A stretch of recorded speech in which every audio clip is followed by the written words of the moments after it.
Hey everyone, and welcome back. I am connected to the right Wi-Fi. I've got my music running. I've even got the Streamlabs alert box up.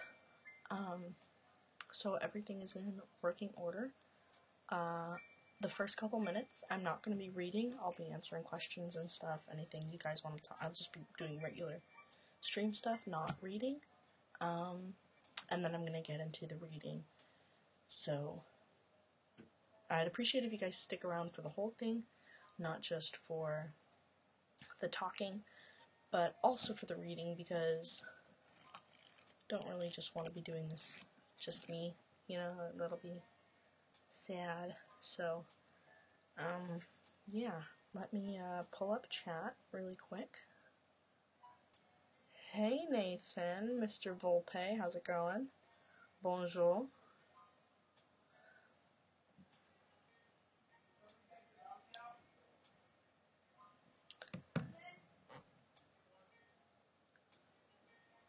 So, I am doing splendid. Thank you so much for asking. So let me actually, you know what? Hey, it's me guys, how's it going? I know the title is not very fun sounding, but I will be attempting to make it at least kind of fun. I'm going to share this link, so give me 1 minute. Try to get some more people here.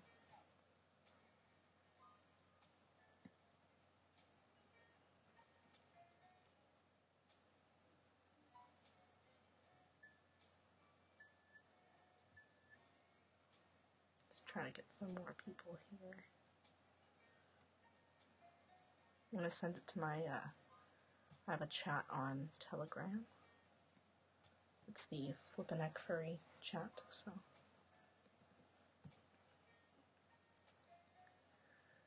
Okay. Korea is good. It's finally starting to get cold, so that is fun. Oh, my neck is killing me.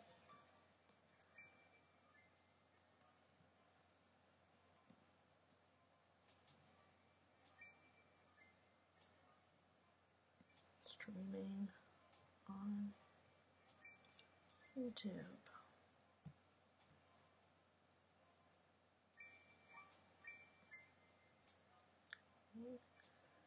Ow.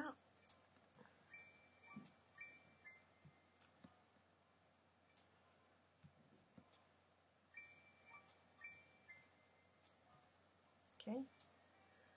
1 minute. Just getting everything set up. I'm going to post the link here.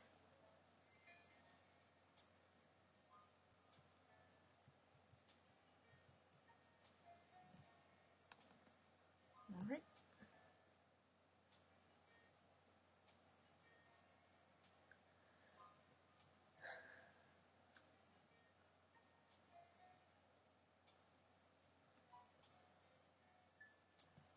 Okay, so I'm actually going to, really quickly, I'm going to change out of these jeans because they're not comfortable, and then we can get into having a good time, you know? Just a second, let me find a good pair. Oh, I've got a nice pair of gym somewhere around here.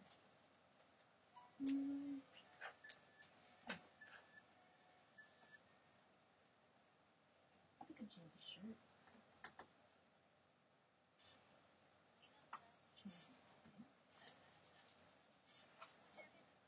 I think some gym pants I just work. Some normals and shorts.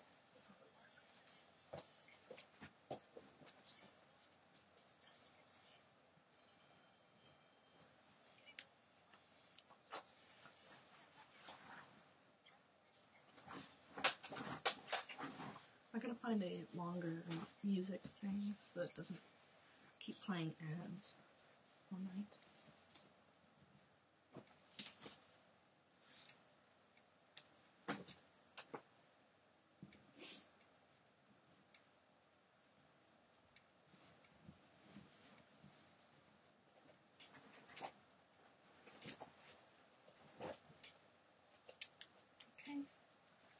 it even still playing? Hey, y'all. Ah, that's way better. Okay.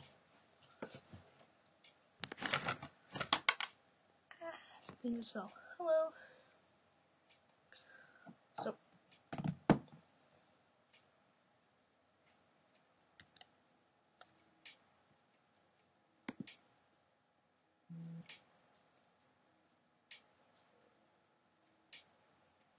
So on the amino chat, because I have an amino chat up to Velco, I think is how you say their name, and they just said hi in the amino chat.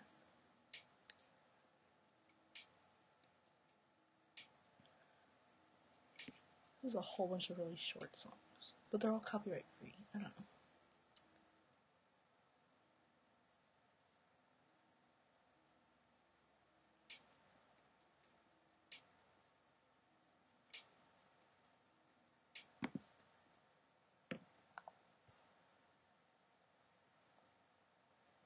Gotta love those amino acids. Yep.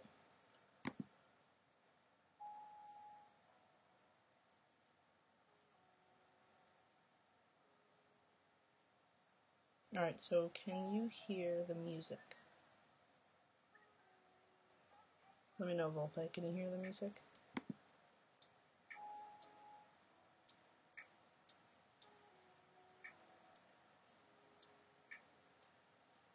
Volpe!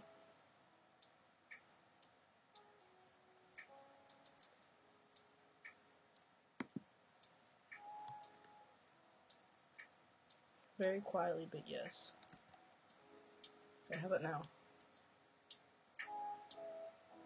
I don't want it to be the only thing, because I want you guys to hear my, later I'm going to be reading, so I don't want the music to be overpowering how I'm talking or what's over. Like, I don't want the music to sound like it's going to be over me, you know?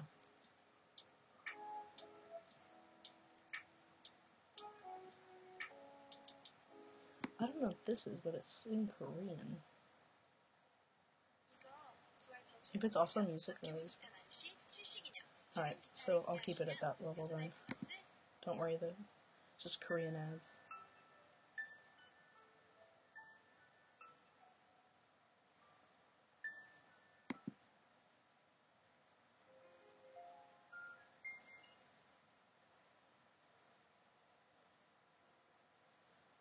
Okay, I'm gonna look up.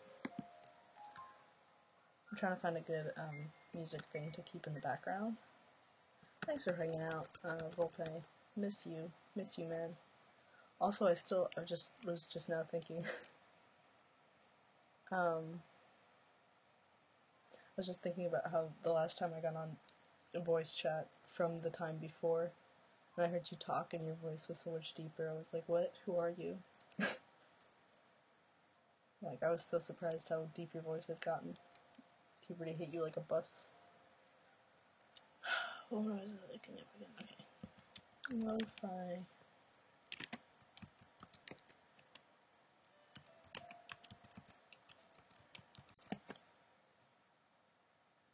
I don't think I'll find anything like what I'm looking for.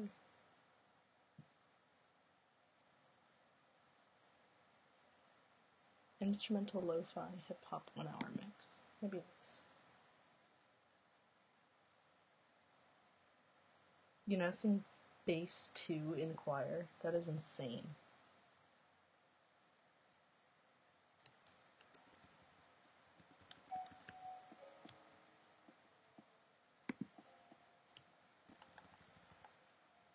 It's so quiet.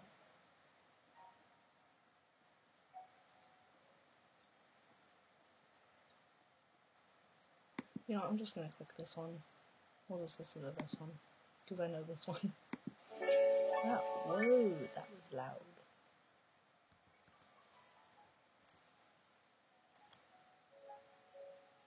Okay, how's the volume, Volpe?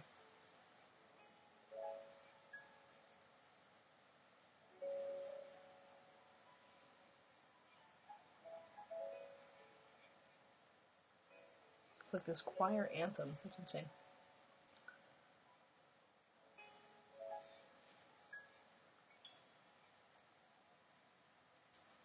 louder, really?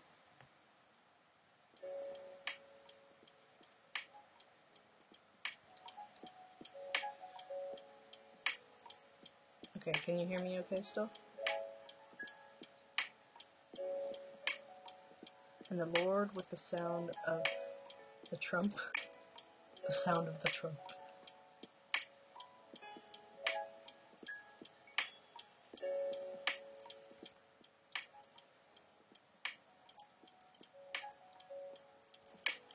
Okay.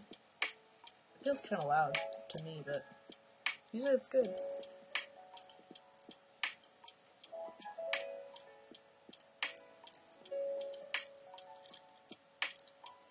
Oh my gosh. Alright, so.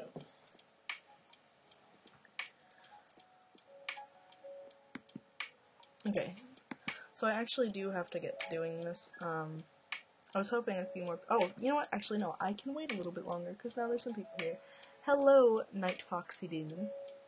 Welcome to the stream. Donations are appreciated, and I have an alert box up, so if anyone donates, I will see it. And it'll pop up, and everybody who's watching the stream will see it too. With a cute little picture of Flip. Anyways, it's supposed to show a picture of Flip. I don't know if it actually does it. Trump. That's insane. That's so funny. Bono. Boner. Bonour.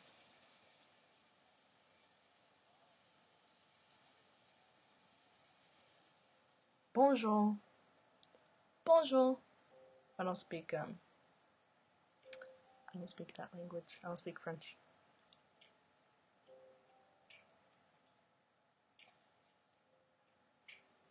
Okay. So I'm gonna keep chat open here. Every once in a while I'm gonna be looking at it. Usually about every long paragraph. I'm hoping to get through 2 to 3 more chapters during this stream. Neither do I, lol, says Night Foxy Demon. I will be keeping track of the chat. I'll do a quick rundown for those who weren't here before about what's already happened in the book. And then we're going to continue. And I'm hoping I could do a Flip story time thing and make this like a reoccurring thing, not just like with this book, but like in general. And do it just for streams. Just for fun, I guess, because I like to read and I want to get more in like reading more. And doing this before, there was only I have to do French, and I'm terrible at it. Well, good luck, Volpe. Which I keep saying Volpe because I know Nathan Blackwood, that's Volpe, and before they were Volpe, and they have like 2 accounts, but I don't know. Volpe's great. So I am on, I think, let me see here. I am on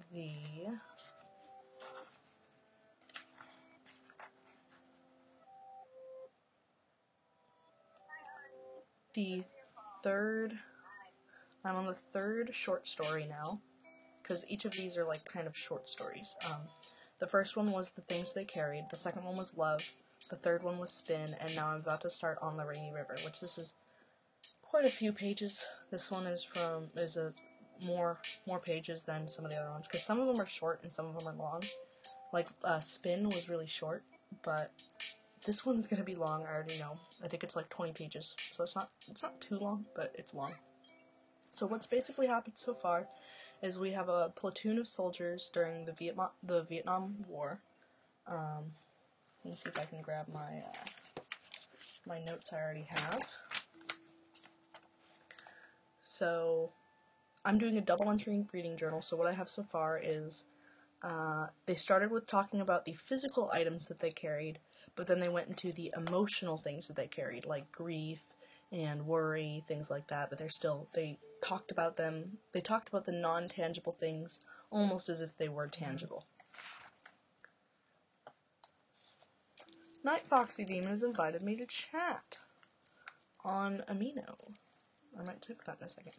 Okay, so then I also said Ted Lavender's death, which was one of the men in the platoon. He gets shot, and in the first like chapter thing, the platoon sergeant, Jimmy Cross, is making a very big deal about it, because I think that he felt great pain over it. It says, death had a great impact on Jimmy Cross, I think because he feels responsible as the platoon sergeant. And then they had one thing about what they were carrying, and they had this quote that said, partly for safety, partly for the illusion of safety. That impacted me a lot, because I was like, can you ever really be safe in a war zone? And then I noticed the author did not use a lot of quotations. Then the second part was actually in first person.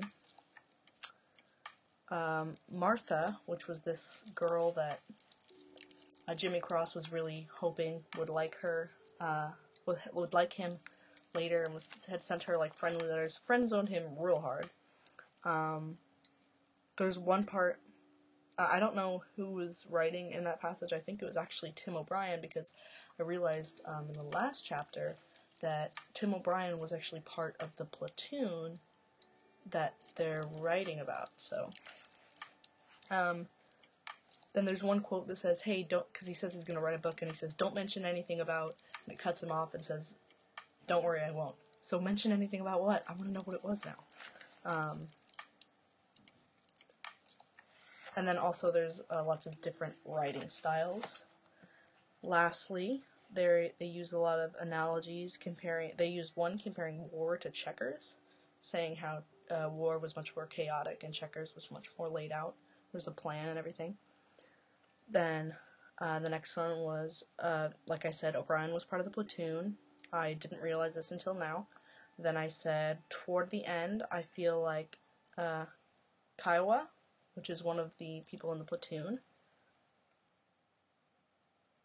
I sub my dude liking the story so far. Well, thank you so much. Okay. Towards the end, I feel like Kiowa is referring to O'Brien killing someone. So there is a part where it says, Kiowa saying, no choice, Tim, what else could you do? Kiowa saying, right? Kiowa saying, talk to me. So with that no choice, what else could you do? I felt like it was like him saying he had, like trying to comfort him for, like, having to kill this dude. So, okay. So now I'm gonna tilt down my camera onto our book, get into the vibe. I've got my sticky notes out for my annotations. I have this for words I don't know, to write them down and find out the meanings later. And let's get started, if I do say so myself. So, Tim O'Brien, the things they carried on the rainy river. I'm sorry, it feels kind of loud, so I'm going to turn that down, actually. And change to this video for music.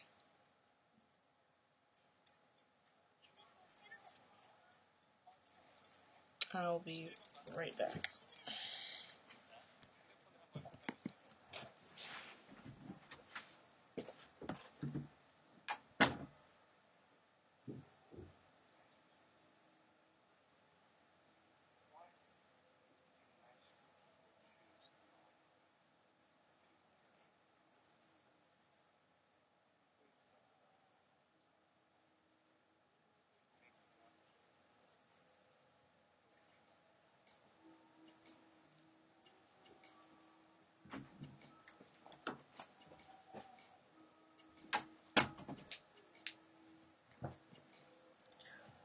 I don't bite people. That's good. Biting is bad. Don't bite. Alright, let's start this over. I'm back.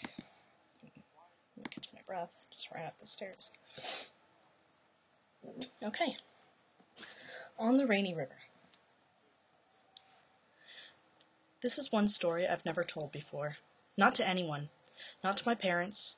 Not to my brother or sister. Not even to my wife.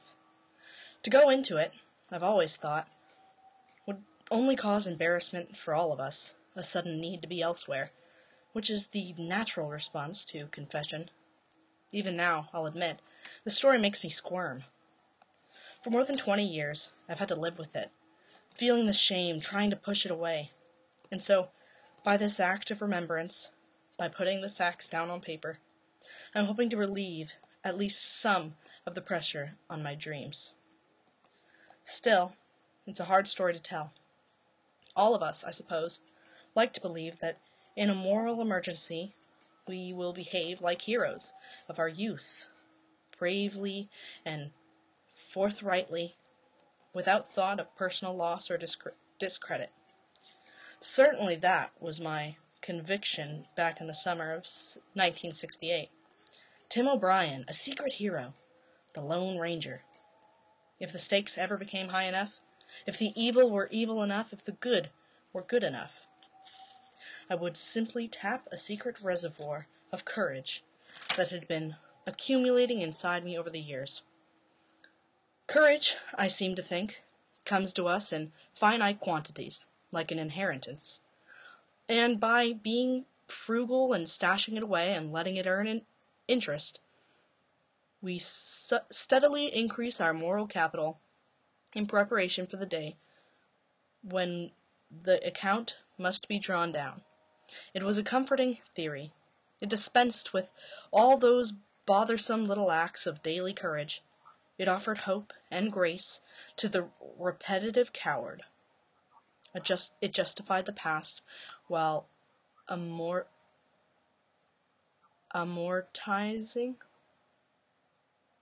10 out of 10 would recommend, best reader ever. Well, thank you. That's very kind of you. One moment. I'm going to write down this word because I don't know what it is. Amortizing? I don't know what that word is. I don't even know how to say it. While amortizing the future. I still don't know what that word means. In June of 1968, a month after graduating from Macalester College, I was drafted to fight a war I hated.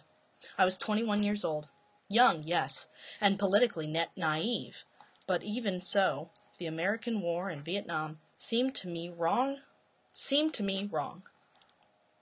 Certain blood was being shed for uncertain reasons.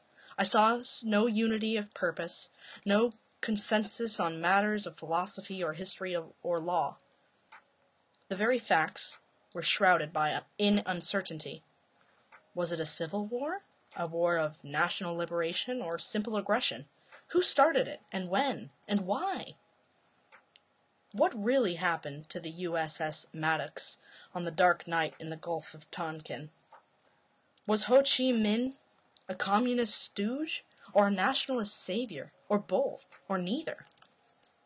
What about the Geneva Accords? What about SEATO and the Cold War? What about dominoes?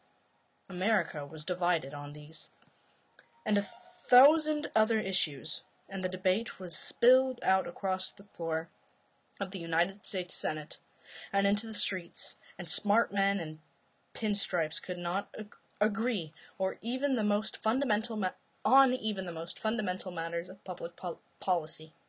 The only certainty was that summer was moral confusion. Okay, that's a great rhetorical strategy called an oxymoron, which is when you contradict things. So it says the only certainty was confusion. So those are two opposites. So putting the opposites, saying that they're the same, basically, is an oxymoron. That's what that's called. Okay. It was my view then, and still is, that you don't make war without knowing why. Knowledge, of course, is always imperfect. But it seemed to me that when a nation goes to war, it must have reasonable confidence in the justice and imperative of its cause. You can't fix your mistakes. Once people are dead, you can't make them undead. In any case, those were my convictions, and back in college I had taken a modest stand against the war. Nothing radical, no hothead stuff, just ringing a few doorbells for Gene McCarthy, composing a few tedious, uninspired editorials for the campus newspaper. Oddly, though, it was almost entirely an intellectual activity. I brought some energy to it, of course, but it was the energy that accompanies almost any abstract endeavor. I felt no personal anger. I felt no sense of an appealing crisis in my life. Stupidly, with a kind of smug removal that I can't begin to fathom, I assumed that the problems of killing and dying did not fall within my special province. The draft notice arrived on June 17th, 1968.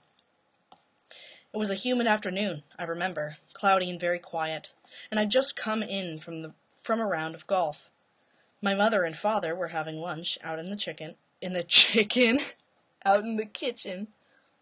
But you can with magic. Man, what the heck? I said chicken instead of kitchen. My mother and father were having lunch out in the kitchen.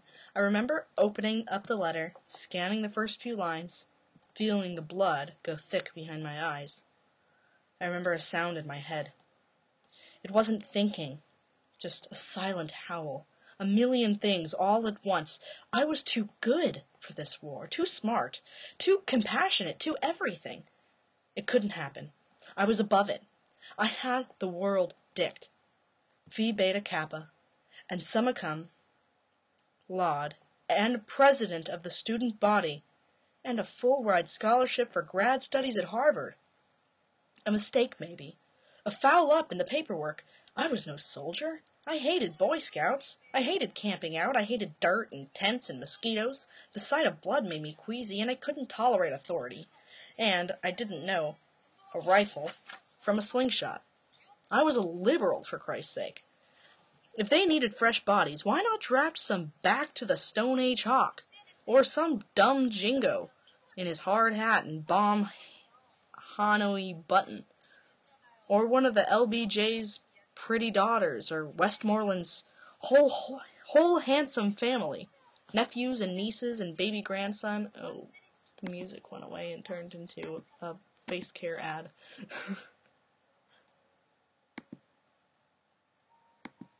Whoa, I want to eat in a chicken. Okay. I was a liberal, for Christ's sake. If they needed fresh bodies, why not draft some back to the Stone Age hawk? Or some dumb jingo in a hard hat and bomb Hanoi button? Or one of LBJ's pretty daughters, or Westmoreland's whole handsome family, nephews and nieces and baby grandson? There should be a law, I thought. If you support a war, if you think it's worth the price, that's fine. But you have to put your own precious fluids on the line. You have to head for the front and hook up with an infantry unit and help spill the blood. And you have to bring along your wife and your kids and your lover. A law, I thought. I remember the rage in my stomach. Later, it burned down to a smoldering self-pity, then to numbness. At dinner that night, my father asked what my plans were. Nothing, I said. Wait. I spent the summer of 1968 working on an armor meatpacking plant in the hometown of Worthington, Minnesota. The plant specialized in pork products, and for 8 hours a day I stood on a quarter-mile assembly line, more properly a disassembly line, removing blood clots from the necks of dead pigs. My job title, I believe, was declotter. After slaughter, the hogs were decapitated, split down the length of the belly, pried open, eviscerated? I don't know that one. Eviscerated? I'm going to write that word down. Eviscerated. I'm assuming it has something to do with pulling apart the pig. And strung up by the hind hocks in a higher conveyor belt. I always thought it was conveyor belt. It's conveyor belt. With a Y. What? Let's hope a vegan doesn't hear that. That's funny. I seriously always thought it was conveyor belt. I've been saying the word wrong this whole time. Wow. Okay. Then gravity took over. By the time a carcass reached my spot on the line, the fluids had mostly drained out. everything except for dense clots of blood in the neck and upper chest cavity. To remove the stuff, I used a kind of water gun. This machine was heavy, maybe 80 pounds. Ooh, so I don't know if this has anything to do with this, but in past chapters they talked about the weight of things a whole bunch, and then right here they're saying how much this type of weapon was. So maybe that has something to do with that, like a connection or something.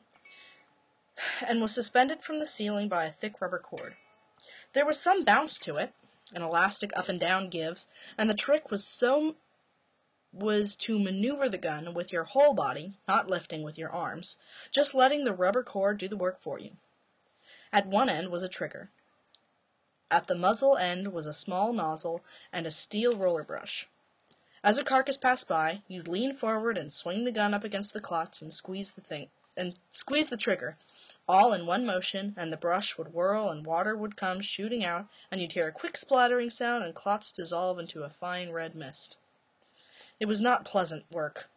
Goggles were a necessity, and a rubber apron, and even so, it was like standing for 8 hours a day under a lukewarm blood shower.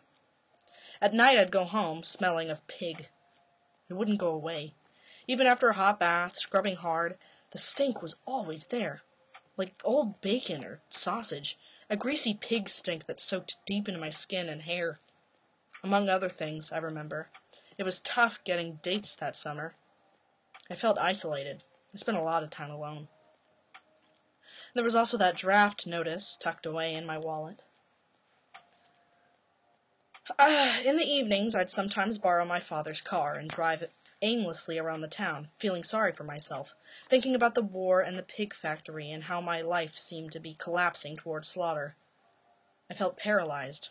All around me, the options seemed to be narrowing, as if I were hurtling down a huge black funnel, the whole world squeezing it tight. There was no happy way out. The government had ended most graduate school deferments. The waiting list for the National Guard and Reserves were impossibly long. My health was solid. I didn't qualify for CO status. No religious grounds, no history as a pacifist. Moreover, I could not claim to be opposed to war as a matter of general principle. There were occasions, I believed, when a nation was justified in using military force to achieve its ends, to stop Hitler or some comparable evil, and I told myself that, in such circumstances, I would have willingly marched off to the battle. The problem, though, was that a draft board did not let you choose your war. Beyond all this, or at the very center, was the raw fact of terror. I did not want to die. Not ever, but certainly not then. Not there, not in a wrong war.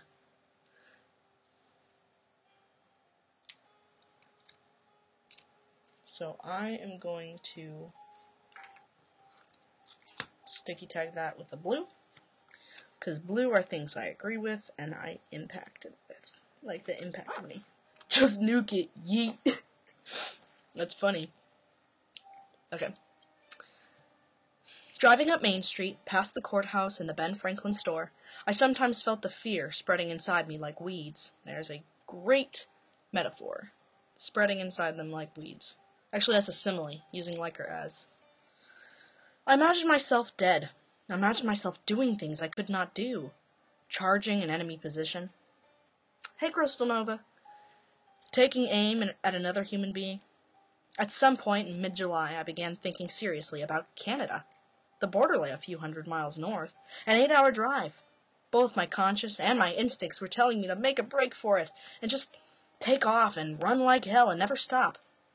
In the beginning, the idea seemed purely abstract, the word Canada printing itself out in my head, but after a time, I could see particular shapes and images.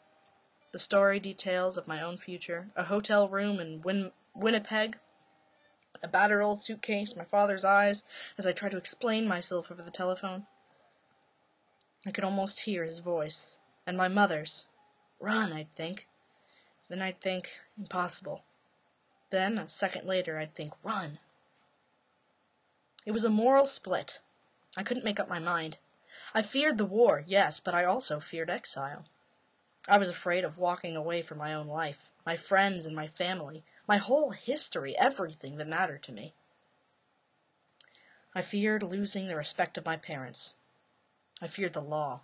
I feared ridicule and censure. Censure? And censure. I feel like I know that word, but I also don't know it, so I'm going to write it down. Censure. My hometown was a conservative little spot on the prairie, a place where tradition counted, and it was easy to imagine people sitting around a table down at the old Gobbler Cafe on Main Street, coffee cups poised, and conversation slowly zeroing in on the young O'Brien kid. How the damned sissy had taken off for Canada. At night, when I couldn't sleep, I'd sometimes carry on fierce arguments with those people. I'd be screaming at them, telling them how much I detest their blind, thoughtless, automatic acquiescence.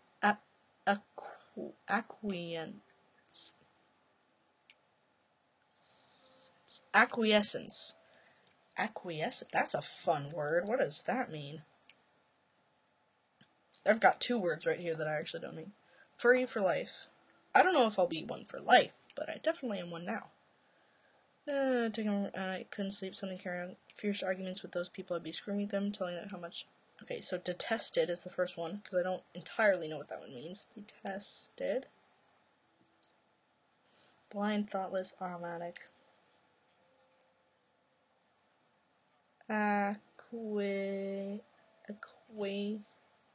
Because I thought it was going to be like acquisition. I know what an acquisition is, but this is not acquisition.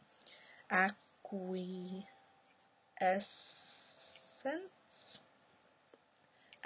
Acquiescence. That's a strange word. I've never heard that word before. Acquiescence to it all. Their simple-minded patriotism, their prideful ignorance, and their love it or leave it platitudes. It sounds like attitudes. Why are there so many hard words in this one? This one, like, paragraph. Platitudes. How they were sending me off to fight a war they didn't understand and didn't want to understand. I held them responsible. My God, yes, I did. All of them. I held them personally and individually responsible. The polyestered Kiwanis boys, the merchants and farmers, the pews churchgoers, the chatty housewives, the PTA, and the Lions Club at the Veterans and Foreign Wars, and the fine upstanding gentry out at the country club. They didn't know Bao Dai from the Man in the Moon. They didn't know history. They didn't know the first thing about Diem's tyranny, or the nature of Vietnamese nationalism, or the long colonialism of the French. This was all too damned complicated. It required some reading, but no matter. It was a war to stop the communists, plain and simple, which was how they liked things. And you were a treasonous pussy if you had second thoughts about killing or dying for plain and simple reasons. My main is Flip, which you can kind of see him right here. He's got these, that's him. Yep, that's Flip. His suit doesn't all the way look like this anymore, and I'm actually oh wow, it ended. That was the end of that video. Gotta go to a new one now. So Flip is my main, but I have more. If you find me on Amino, you can look at the rest of the sonas I have up there in my wiki entries. Alright. Where was I? Okay. Killing and dying for plain and simple reasons. Oh my God, you're streaming, says Kill Yourself. Yes, I am, but I am also doing homework. I'm reading. This is Flip's story time. That's what it is. Alright. As I was saying. I was bitter, sure, but it was so much more than that. The emotions went from outrage to terror to bewilderment to guilt to sorrow and then back again to outrage. I felt a sickness inside me. Real disease. Most of this I've told before, or at least hinted at, but what I've never told is the full truth. How I cracked. How at work one morning, standing on the pig line, I felt something break open in my chest. I don't know what it was. I'll never know. But it was real, I know that much. It was a physical rupture, a cracking, leaking, popping feeling. I remember dropping my water gun. Quickly, almost without thought, I took off my apron and walked out of the plant and drove home. It was mid-morning, I remember, and the house was empty. Down on my chest there was still that leaking sensation, something very warm and precious spilling out. And I was covered in blood and hog stink. For a long while I just concentrated on holding myself together. I remember taking a hot shower. I remember packing a suitcase and carrying out to the kitchen, standing very still for a few minutes, looking carefully at the familiar objects all around me. The old chrome toaster, the telephone, the pink and white formica on the kitchen counters. The room was full of bright sunshine. Everything sparkled. My house, I thought, my life. I'm not sure how long I stood there, but later I scribbled out a short note to my parents. What it said exactly I don't recall now. Something vague. Taking off. Will call. Love, Tim. I drove north. It's a blur now, as if it was then, and all I remember is velocity and the feel of a steering wheel in my hands. I was riding on adrenaline, a giddy feeling in a way, except there was the dreamy edge of impossibility to it. Why, thank you.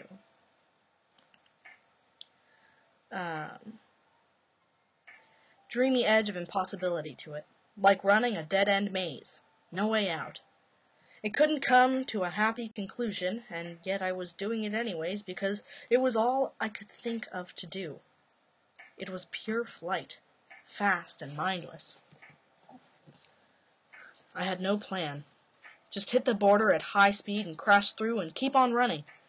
Near dusk I passed through Bemidji, then turned northeast toward International Falls. I spent that night in the car behind a closed-down gas station a half-mile from the border.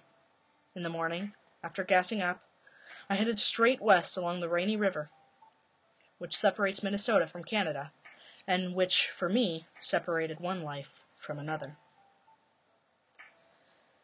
The land was mostly wilderness. Here and there I passed a motel or bait shop, but otherwise the country unfolded its great sweeps of pine and birch and sumach. Although it was still August, the air already had the smell of October. Football season, piles of yellow-red leaves, everything crisp and clean. I remember a huge blue sky. Off to my right was the Rainy River, wide as the lake in places, and beyond the Rainy River was Canada. For a while, I just drove, not aiming or anything. Then, in the late morning, I began looking for a place to lie low for a day or two. I was exhausted and scared sick, and around noon I pulled into an old fishing resort called the Tip Top Lodge. Actually, it was not a lodge at all, just 8 or 9 tiny yellow cabins clustered on a peninsula that jutted northward into the Rainy River. The place was in sorry shape. That's what it says. The place was in sorry shape. There was a dangerous wooden dock, an old minnow tank, a flimsy tar paper both house along the shore. The main building, which stood in a cluster of pines on high ground, seemed to lean heavily to one side, like a cripple, the roof sagging toward Canada. Briefly, I thought about turning around, just giving up, and then I got out of the car and walked up to the front porch. The man who opened the door that day is the hero of my life. How do I say this without sounding sappy? Blurted out. The man saved me. He offered exactly what I needed, without questions, without any words at all. He took me in. He was there at the critical time, a silent, watchful presence. 6 days later, when it ended, I was able to find a proper way to thank him, and I never have, and so, if nothing else, this story represents a small gesture of gratitude 20 years overdue.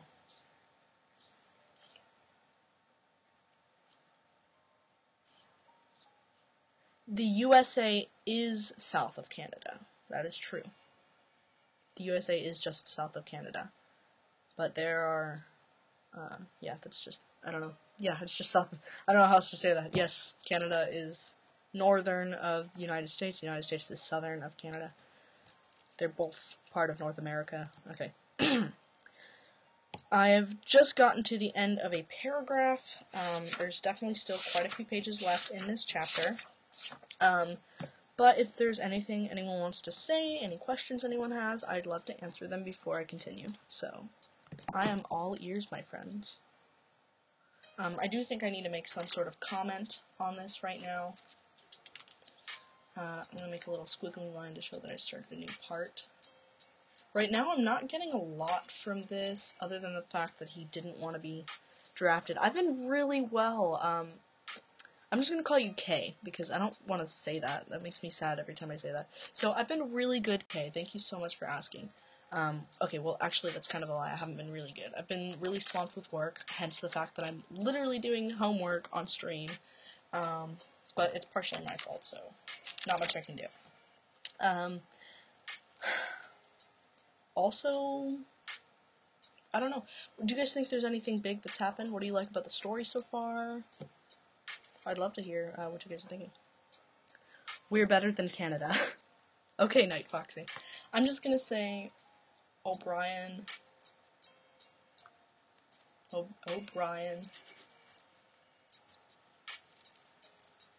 was scared of going to war,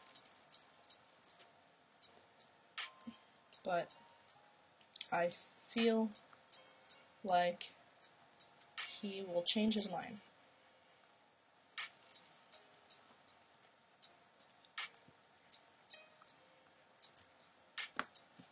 The story is really good, got my attention. I'm sorry about the name, I just don't feel like changing it. That's alright, Kay. Hi, Jackie Wolf, how's it going? Welcome, everyone. Alright.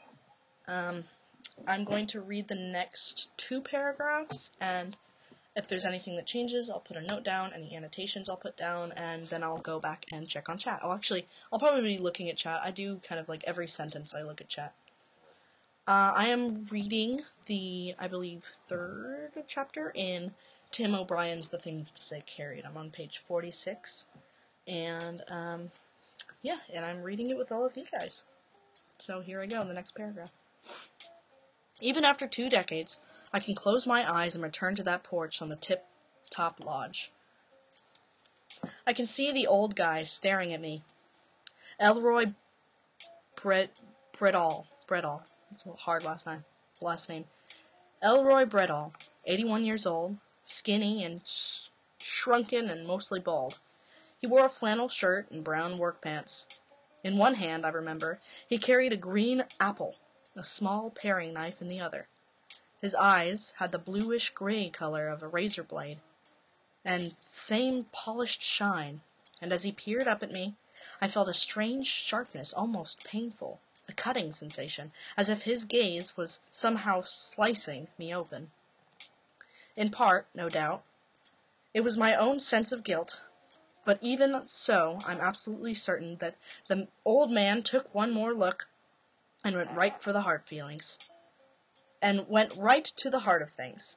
A kid in trouble. When I asked for a room, Elroy made a little clicking sound with his tongue.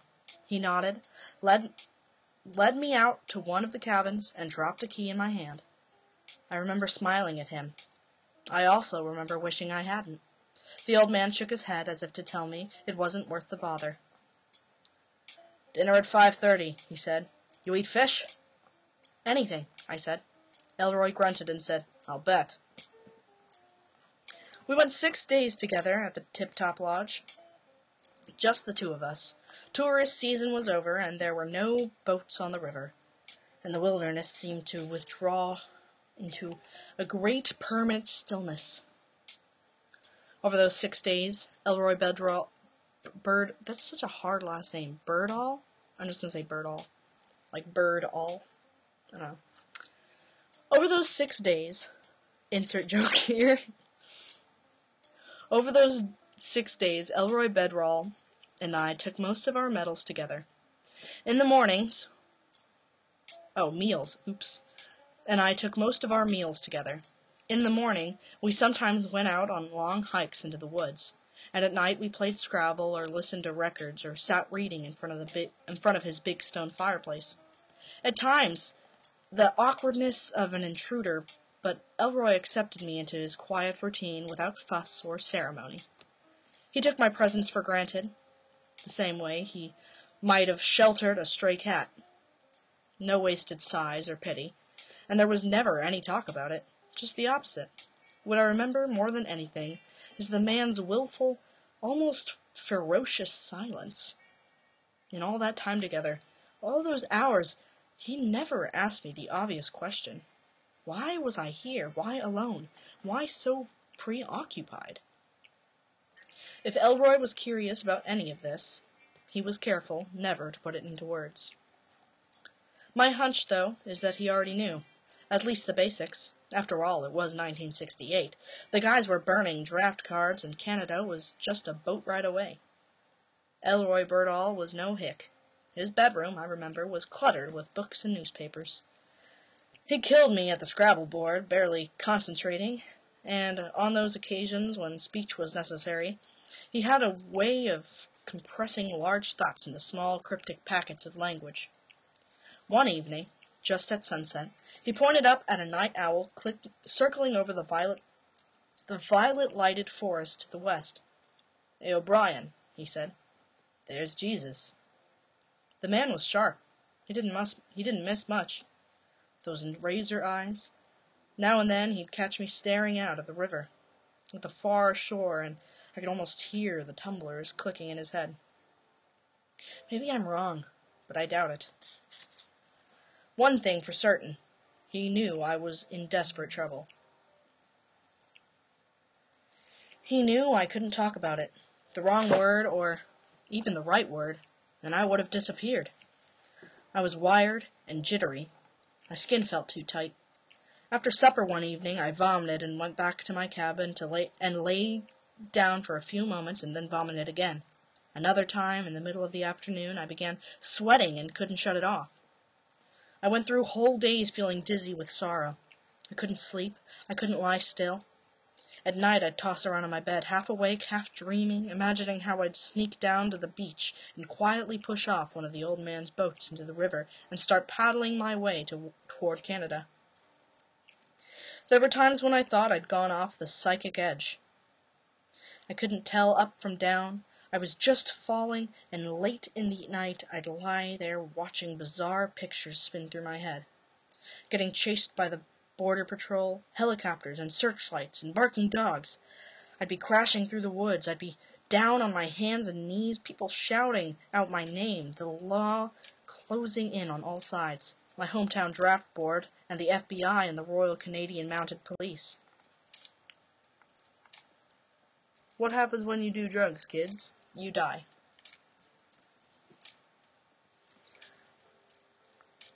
Or you sound like Tim O'Brien here, having all these heat flashes and vomiting all the time. It all seemed crazy and impossible. 21 years old, an ordinary kid with all the ordinary dreams and ambitions, and all I wanted was to live the life I was born to. A mainstream life, a loved baseball and hamburgers and cherry cokes. And now I was off the margins of exile, leaving my country forever, and it seemed so grotesque and terrible and sad. I'm not sure how I made it through those 6 days. Most of it I can't remember. On 2 or 3 afternoons, to pass some time, I helped Elroy get the place ready for winter, sweeping down the cabins and hauling in the boats. Little chores that kept my body moving. The days were cool and bright. The nights were very dark. One morning, the old man showed me how to split and stack firewood, and for several hours, we just worked in silence out behind his house. At one point, I remember, Elroy put down his maul and looked at me for a long time, his lips drawn as if framing a difficult question. And then he shook his head and went back to his work. The man's self-control was amazing. He never pried. He never put me in a position that required lies or denials. To an extent, I suppose, his retience? I don't know that word either. I'm finding a lot of words I don't know. Reticence? I don't know. If you know the meaning of that word, go ahead and put it in chat if you want to. This guy's kind of boring me out. Oh, we're about to get to some dialogue, guys. About to get to dialogue. Okay.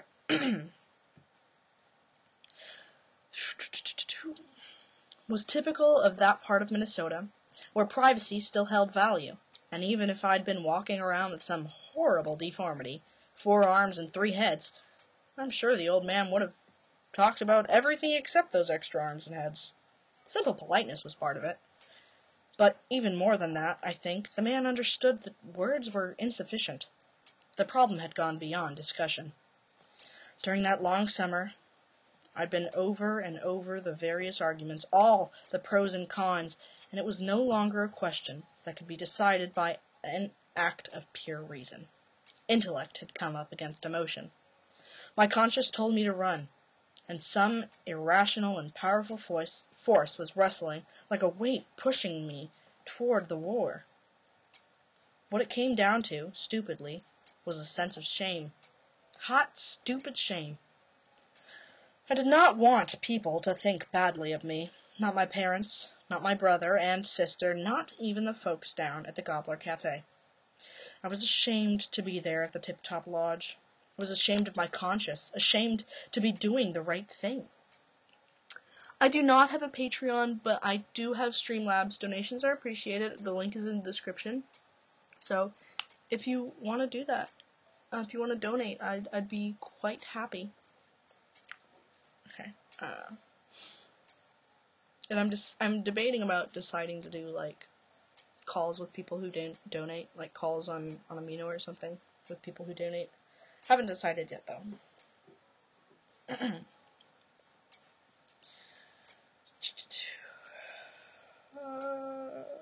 I was ashamed to be doing the right thing. Some of this Elroy must have understood. Not the details, of course, but the plain fact of crisis. Although the old man never confronted me about it, there was one occasion where he came close to forcing the whole thing out into the open. It was early evening, and we'd just finished supper, and over coffee and dessert I asked him about my bill, how much I owed so far. While a long while the old man squinted down at the tablecloth.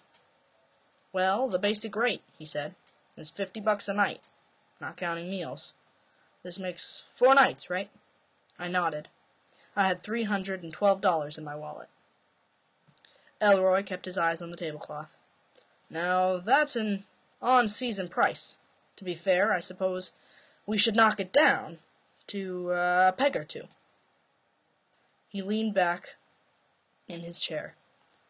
What's a reasonable number, you figure? I don't know, I said. 40? 40's good. 40 a night. Then we tack on food, say another 100? 260 total? I guess. He raised his eyebrows. Too much? No, that's fair. It's fine. Tomorrow, though, I think I'd better take off tomorrow. Elroy shrugged and began clearing the table. For a time, he fussed with the dishes, whistling to himself, as if the subject had been settled. After a second, he slapped his hands together. You know what we forget? He said. We forgot wages. Those odd jobs you've done. What we have to do, we have to figure out what your time's worth. Your last job, how much did you pull in an hour? Not enough, I said. Bad one? Yes, pretty bad. Slowly then, without intending any long sermon, I told him about my days at the pig plant. I began as straight recitation of the facts, but before I could stop myself, I was talking about the blood clots and the water gun and how the smell had soaked into my skin and how I couldn't wash it away. I went on for a long time. I told him about wild hogs squealing in my dreams, the sounds of butchery, slaughterhouse sounds, and how I'd sometimes wake up in that greasy pig stink in my throat. When I was finished, Elroy nodded at me. "Well, to be honest," he said, when you first showed up here, I wondered about all that. The aroma, I mean, smelled like you was awful damn fond of pork chops." The odd old man almost smiled. He made a snuffling sound, then sat down with a pencil and a piece of paper. "So, what'd this scrub job pay? $10 an hour? 15? Less." Elroy shook his head. "Let's make it 15. You put in 25 hours here, easy. That's $375 total wages. We subtract the $260 for food and lodging. I still owe you $115. He took out 4 50s of his shirt pocket and laid them on the table. "Call it even," he said. "No." "Pick it up. Get yourself a haircut." The money lay on the table for the rest of the evening. It was still there when I went back to my cabin. In the morning, though, I found an envelope tacked to my door. Inside were the 4 50s and a 2-word note that said, "Emergency Fund." The man knew. Looking back after 20 years, I sometimes wondered if the events of that summer didn't happen in some other dimension.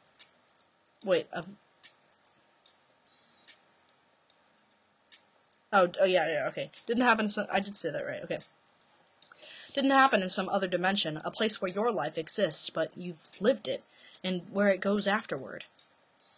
None of it ever seemed real. During my time at the Tip-Top Lodge, I had the feeling that I'd slipped out of my own skin, hovering a few feet away, while some poor yo-yo with my name and face tried to make his way toward a future he didn't understand and didn't want. Even now I can see myself as if I was then. It's like watching an old home movie. I'm young and tan and fit. I've got hair, lots of it. I don't smoke or drink. I'm wearing faded blue jeans and a white polo shirt. I can see myself sitting in Elroy Bedwell's dock near dusk one evening, the sky a bright shimmering pink, and I'm finishing up a letter to my parents that tells them what I'm about to do and why I'm doing it, and how sorry I am that I'd never found the courage to talk to them about it. I ask them not to be angry. I try to explain some of my feelings, but there aren't enough words, and so I just say that it's a thing that has to be done. At the end of the letter, I talk about the vacations we used to take up in this North County, a place called Whitefish Lake, and how the scenery here reminds me of those good times.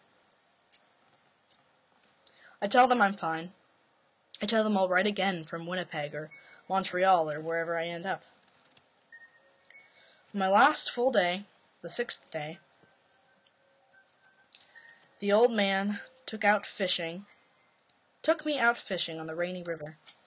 The afternoon was sunny and cold. A stiff breeze came from the north, and I remember how the little 14-boot boat made sharp rocking motions as we pushed off from the dock. The current was fast. All around us there was vastness to the world, an unpeopled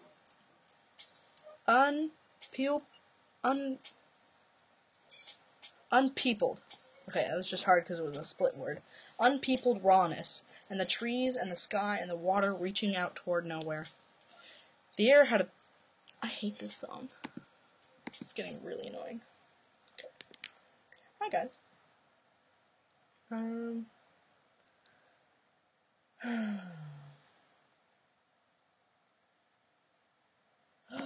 Studio Ghibli... Wait, no, I can't play that. That'll give me copyright strikes.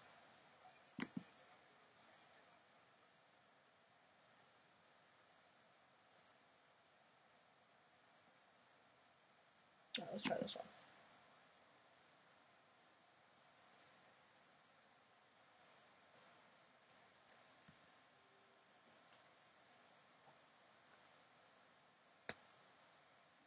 Ugh. Okay.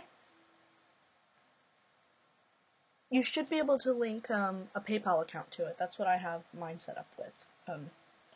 Because I like to donate to my boy Kiwi Fox sometimes.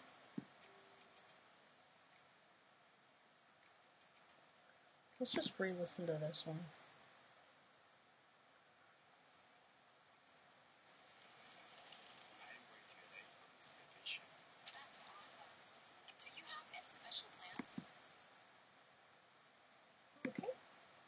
And okay.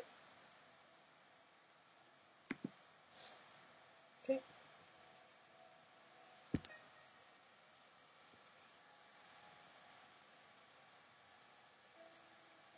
Who do you love?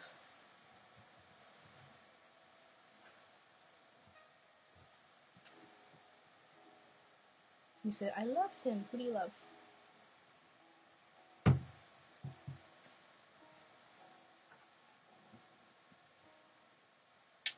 Kiwi Fox. Yeah, I love Kiwi Fox.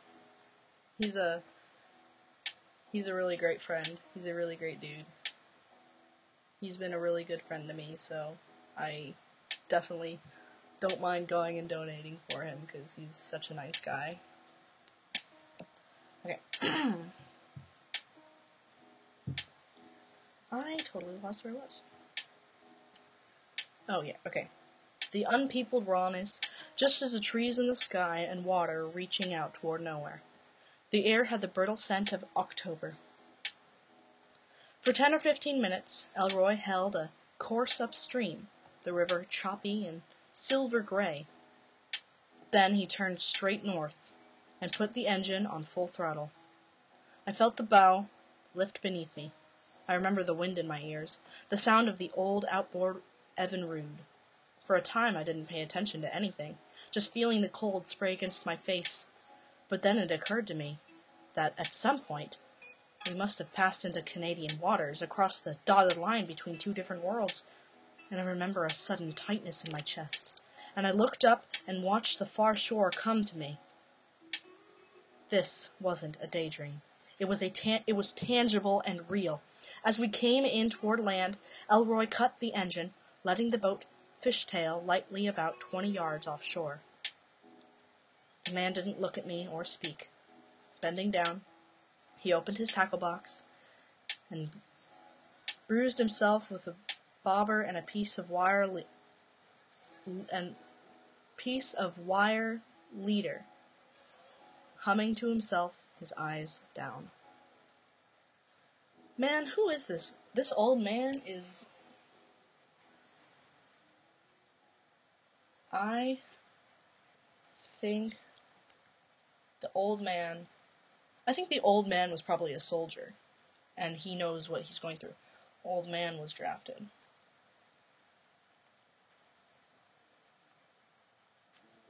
Once.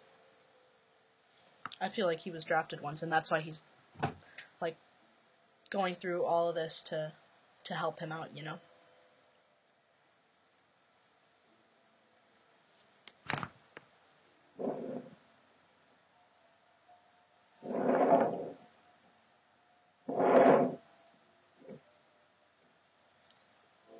Okay. Can you guys hear me okay? Hopefully the stuff isn't too loud. Okay. It struck me then that he must have planned it. I'll never be certain, of course, but I think he meant to bring me up against the realities, to guide me across the river and to take me to the edge and to stand a kind of vigil, and I choose a life for myself. I remember staring at the old man, when at my hands, then at Canada. Then at my hands, then at Canada. The shoreline was dense with brush and timber. I could see tiny red berries on the bushes. I could see a squirrel up in one of the birch trees, a big crow looking at me from the boulder along the river. That close, 20 yards. I could see the delicate lattice work of the leaves, the texture of the soil, the browned needles beneath the pines, the configurations of geology and human history. 20 yards. I could have done it. I could have jumped and started swimming for my life. Inside me, in my chest, I felt a terrible squeezing pressure. Even now, as I write this, I can still feel that tightness. And I want you to feel it. The wind coming off the river, the waves, the silence, the wooden frontier. You're at the bow of a boat on the rainy river. You're 21 years old, you're scared, and there's a hard squeezing pressure in your chest. What would you do? Would you jump? Would you feel pity for yourself? Would you think about your family and your childhood and your dreams and all you're leaving behind? Would it hurt? Would it feel like dying? Would you cry as I did? I tried to swallow it back. I tried to smile, except I was crying. Now, perhaps you can understand why I've never told this story before. It's not just the embarrassment of tears. That's part of it, no doubt, but what embarrasses me much more, and always will, is the paralysis that took my heart. A moral freeze. I couldn't decide. I couldn't act. I couldn't comfort myself with even a pretense of modest human dignity. All I could do was cry. Quietly, not bawling, just the chest chokes. That's a little too loud.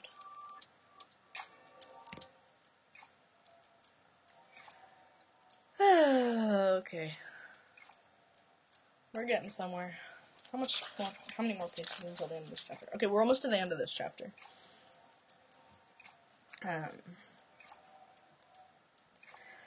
At the rear of the boat, Elroy Birdall pretended not to notice. He held a fishing rod in his hands, his head bowed to hide his eyes.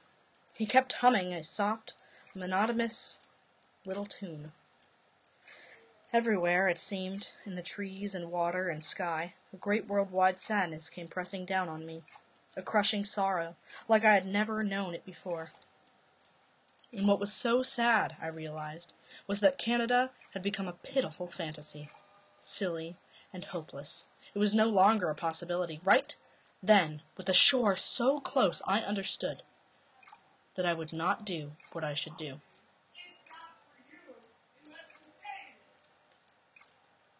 I would not swim away from my hometown, and my country and my life.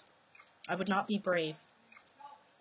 That old image of myself as a hero, as a man of conscience and courage, all that was just a threadbare pipe dream. Bobbing there on the rainy river, looking back at the Minnesota shore, I felt a sudden swell of helplessness come over me, a drowning sensation, as if I had toppled overboard and was being swept away by the silver waves. Chunks of my own history flashed by. I saw a 7-year-old boy in a white cowboy hat and a Lone Ranger mask and a pair of bolstered six-shooters. I saw a 12-year-old Little League shortstop pivoting to turn and double play. I saw a 16-year-old kid decked out for his first prom, looking spiffy in a white tux and a black bow tie, his hair cut short and flat, his shoes freshly polished. My whole life seemed to spill out into the river, swirling away from me. Everything I had ever been or wanted to be. I couldn't get my breath. I couldn't stay afloat. I couldn't tell which way to swim. A hallucination, I suppose, but it was as real as anything I would ever feel. I saw my parents calling to me from the far shoreline. I saw my brother and sister, all the townsfolk, the mayor, and the entire Chamber of Commerce, and all my old teachers and girlfriends in high school, buddies. Like some outlandish sporting event, everybody screaming from the sidelines, rooting me on, a loud stadium roar, hot dogs and popcorn, stadium smells, stadium heat. A squad of cheerleaders did cartwheels along the banks of the rainy river. They had megaphones and pom-poms and smooth brown thighs. The crowd swayed left and right. A marching band played fight songs. All my aunts and uncles were there, and Abraham Lincoln, and St. George, and a 9-year-old girl named Linda who had died of a brain tumor back in 5th grade, and several members of the United States Senate, and a blind poet scribbling notes, and LBJ and Huck Finn, and Abby Hoffman and all the dead soldiers back from the grave, and the many thousands who were later to die. Villagers with terrible burns, little kids without arms or legs, yes, and the Joint Chiefs of Staff were there, and a couple of popes, and a first lieutenant named Jimmy Cross, and the last surviving veteran of the American Civil War. And Jane Fonda dressed up as Barabella, and an old man sprawled beside a pig pen, and my grandfather, and Gary Cooper, and a kind-faced woman carrying an umbrella and a copy of Plato's Republic, and a million furious citizens waving flags of all shapes and colors, people in hard hats, people in headbands. They were all whooping and chanting and urging me toward one shore or the other. I saw faces from my distant past and distant future. My wife was there. My unborn daughter waved at me, and my 2 sons hopped up and down, and a drill sergeant named Blyton sneered and shot up a finger and shook his head. There was a choir in bright purple robes. There was a cabbie from the Bronx. There was a slim young man I would one day kill with a hand grenade along a red clay trail outside the village of McKay. The little aluminum boat rocked softly beneath me. There was the wind and the sky. I tried to will myself overboard. I gripped the edge of the boat and leaned forward and thought, now! I did try. It just wasn't possible. All those eyes on me, the town, the whole universe, all I could think. No, and I couldn't risk the embarrassment. It was as if there were an audience to my life, that swirl of faces along the river. And in my head, I could hear people screaming at me. "Traitor!" they yelled. "Turncoat! Pussy!" I felt myself blush. I couldn't tolerate it. I couldn't endure the mockery, or the disgrace, or the patriotic ridicule. Even in my imagination, the shore was just 20 yards away. I couldn't make myself be brave. It had nothing to do with morality. Embarrassment, that's all it was. And right then I submitted. I would go to the war. I would kill and maybe die, and because I was embarrassed not to. That was the sad thing. Hold on, I want to... Green is for things that are surprising, but I don't agree with. Blue is for things that are surprising or impactful that I do agree with. Green.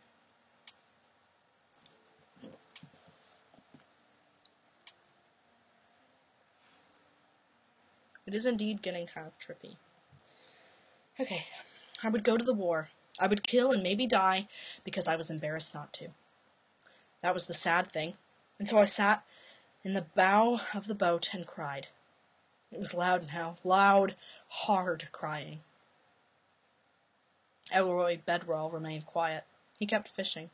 He worked his line with the tips of his fingers, patiently, squinting out at the red and white bobber on the rainy river.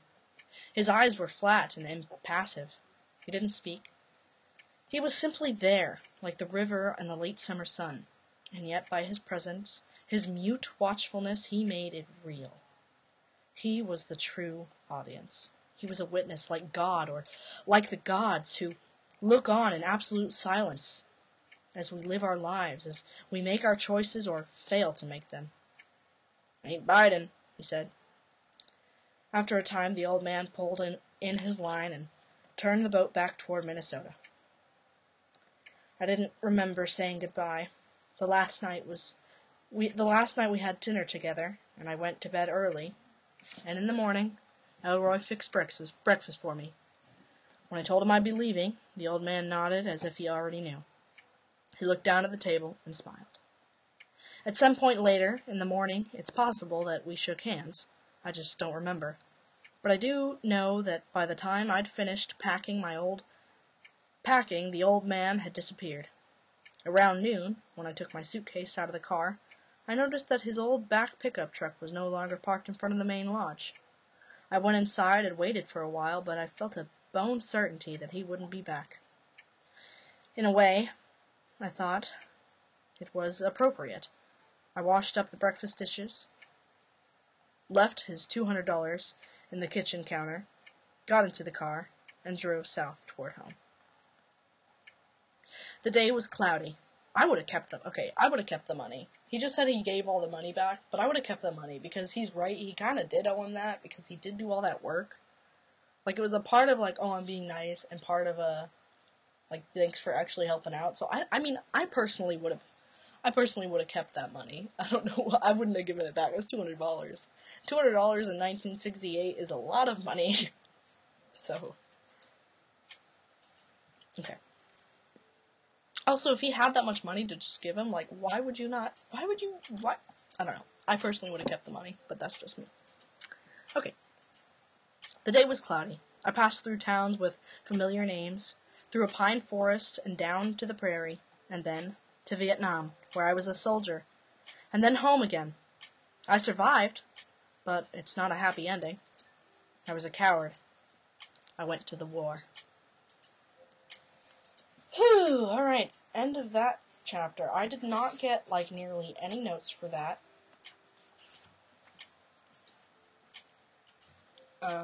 The only other note I could really think of is maybe, boom, headshot. So any other notes? Night Foxy Demon, because you've been here for that whole chapter. What notes would you have about it? What's your main thoughts that you're having about what we've read so far? I think that probably either the old man was drafted and he tried to run before, or the old man, or something with him being drafted, and I don't think it'll ever go into detail about that. That's just my personal opinion. I don't really see anything else, because most of it is just the basis of what just happened is he drives up to Canada because he doesn't want to be drafted, he doesn't want to go into the war. Then he eventually feels embarrassed and doesn't want to let people down and goes to the war anyways. And in the process with 6 days, there was, like, this old man. And that's, like, basically the whole of what just happened. There was not a lot that happened. It was, like, 6 days. I'm going to say embarrassment couldn't have been the only thing that drove him back to the war.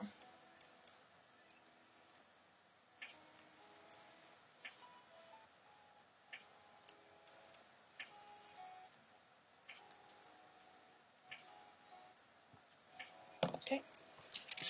I need to go to a new page.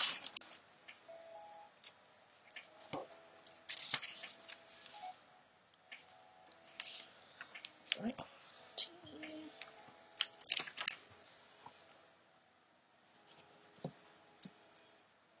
Says he was a coward at the very end of it, so I think maybe I'm actually going to put an orange here because it's giving me questions. Orange is for questions.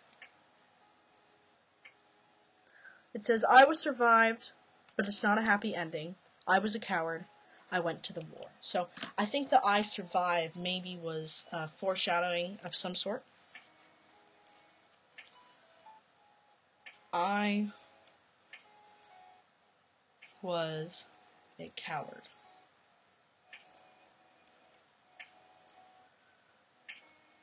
I think O'Brien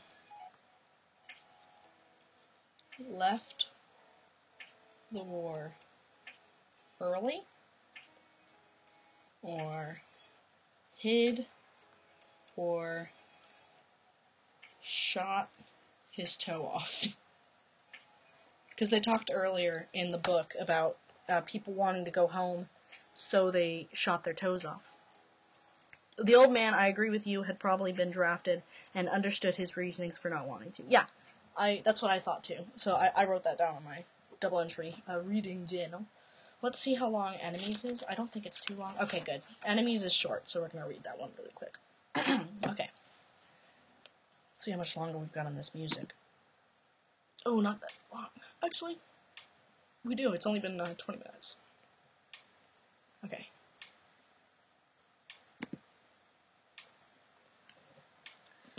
Alrighty.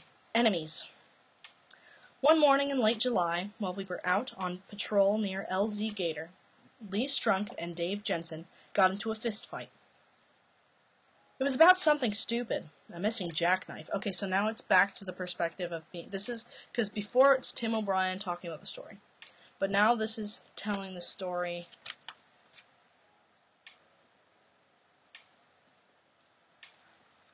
So is this whole thing told from Tim O'Brien's perspective?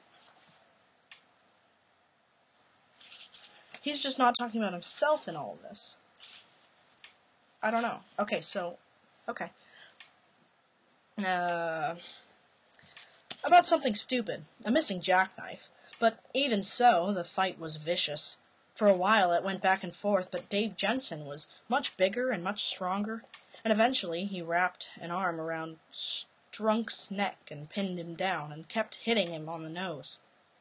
He hit him hard, and he didn't stop.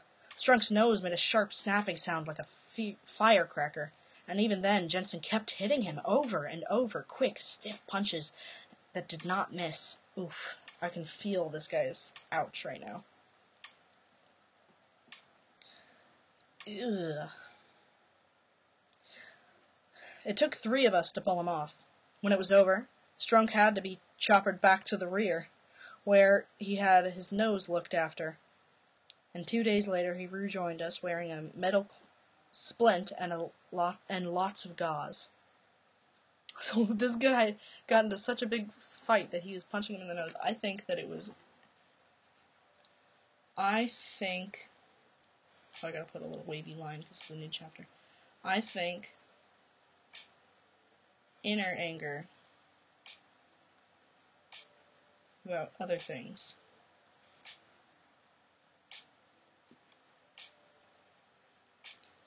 caused the violent fight. It couldn't have just been something over something small that they could that mad, you know. They had to have been mad about something else too. Okay. In any other circumstances, it might have ended there. But this was Vietnam, where guys carried guns, and Dave Jensen started to worry. It was mostly in his head. There were no threats, no vows of revenge, just a silent tension between them that made Jensen take special precautions. On patrol, he was careful to keep track of Strunk's whereabouts. He dug his foxholes on the far side of the perimeter. He kept his back covered. He avoided situations that might put the two of them alone together. Eventually, after a week of this, the strain began to create problems. Jensen couldn't relax. Like fighting 2 different wars, he said. No safe ground. Enemies everywhere. No front or rear. At night he had trouble sleeping, a skittish feeling, always on guard, hearing strange noises in the dark, imagining a grenade rolling into his foxhole, or a tickle of a knife against his ear. The distinction between good guys and bad guys disappeared for him. Oof. Alright, that needs a blue note right there.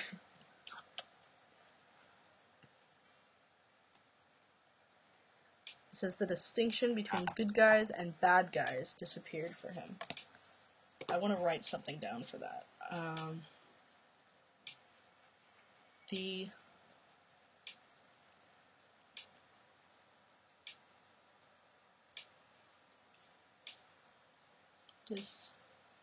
distinction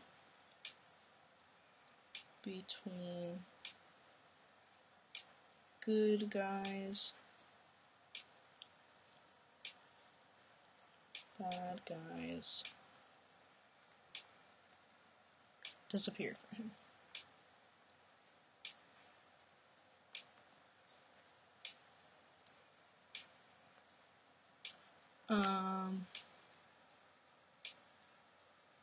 List words or meanings you don't know for sure. If you... Okay, so I think I'm doing this right. Okay. War is scary. That is very true. Even in times of relative safety, while the rest of us took it easy, Jensen would be sitting with his back against a stone wall, weapon across his knees, watching Lee Strunk with quick, nervous eyes. It got to the point, finally, where he lost control. Something must have snapped. One afternoon, he began firing his weapon into the air, yelling Strunk's name. Just firing and yelling. And it didn't stop until he rattled off an entire magazine of ammunition. We were all flat on the ground. Nobody had the nerve to go near him. Jensen started to reload, but then, suddenly, he sat down and held his head in his arms and wouldn't move. For 2 or 3 hours, he simply sat there. But that wasn't the bizarre part, because late that night, he borrowed a pistol, gripped it to the barrel, and used it like a hammer to break his own nose. Oof! Gross! Ew! Oh, why would he do that? Okay, green note time. Actually, I'm going to use purple for anything that causes immense emotion. Like something that makes me cry, or, ugh, like how just now, like, oh, like, why would you do that? And then earlier, there's actually a part about some dude exploding a dog, which was disgusting. Like, why would you do that? You know? Okay, so, purple. So I'm going to make a little key right now. Where should I make this key on? I need, like, another paper or something to make the key. Check out this strawberry notepad, by the way. I was eventually going to send this to Majira, but I guess I never got around to it. Like, I want to, like, mail it to him, to his P.O. box. Alright, so I'm just going to make a little key for what each of these are for. Each of these colors are for. So, wow, there's 2 people again. It's been fluctuating between 2 and 1 people for this whole stream, but honestly, even just having 1 person here has been helping me, because then I can read it out loud without feeling like I'm crazy, because then there's someone listening, right? Okay, so.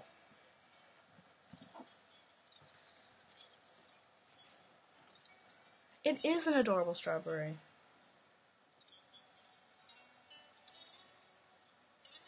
I think right now it's you, Night Foxy, because you've been here for a while. I've actually really appreciated it, so thank you so much for hanging out. Like, honestly, you have no clue how much I appreciate this right now, so, because I have to finish this, and I have a really hard time with comprehension and reading, so feeling like I'm explaining it to someone is making it way easier, so thank you for hanging out. Really, really and truly, bottom of my heart, I really, really appreciate it. You know what, I might actually, if you message me on Amino, I might actually, like, feature you in my next video, just talking about thank you, and how great you are. I'll just say something about you in the video, I'm sure. Because you're doing so awesome. Okay, so oranges, things that make me question.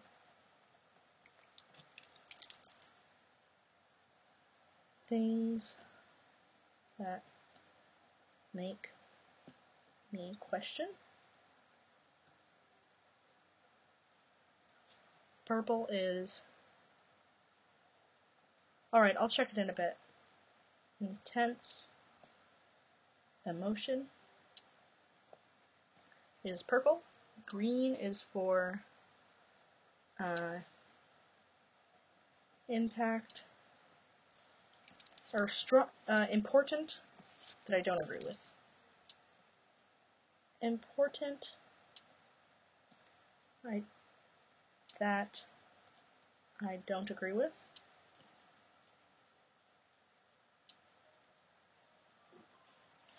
Blue is for impactful. I'm just going to say for important. Not that I don't agree with, just for important, is going to be green. Blue is going to be impactful, and then pink is rhetorical devices.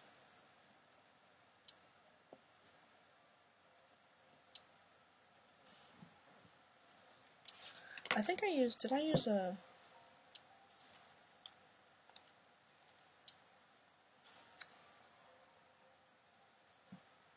Yeah, okay. So now I have a little key that I'm going to use for my annotations. I've already been using them, but I'm going to use them more now. And then I actually have more of these other colors that I could use for other specific things that I can write on. So I'll probably go back and do that later. Right now I'm really enjoying using these flags. So yeah, same. I was like, ugh. I put the purple on there because it was like intense emotion, you know? Like, ugh, that's so gross. Like, actually, I want to go back to the area where they said, let me find, I think I put a sticky note on it. Is it here?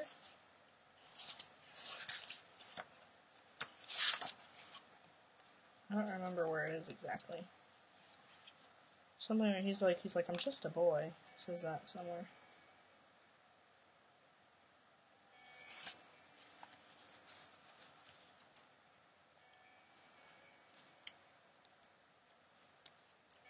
Oh, I think I cast it. Okay.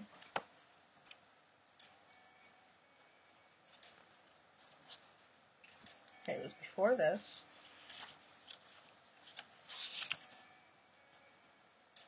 This is where they're talking about blowing away a toe, which I think is important, so I'm actually going to throw a green on there. Where did my sticky notes go? Oh.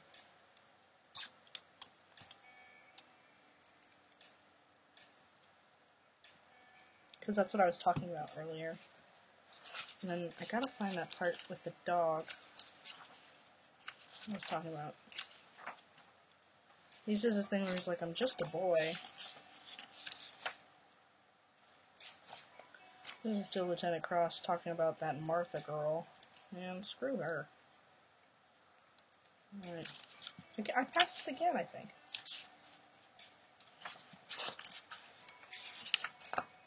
Okay, let's pass this.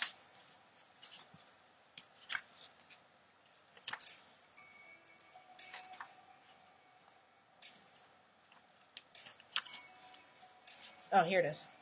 Okay. Intense emotion, right here. Actually, I put an important on that, so I'm still trying to figure out. I guess I didn't entirely know how I was working things yet.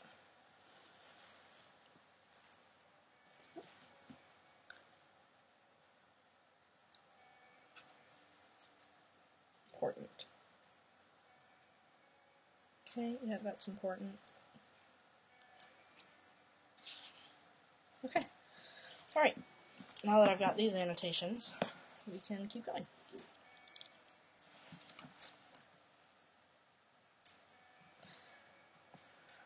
Alright.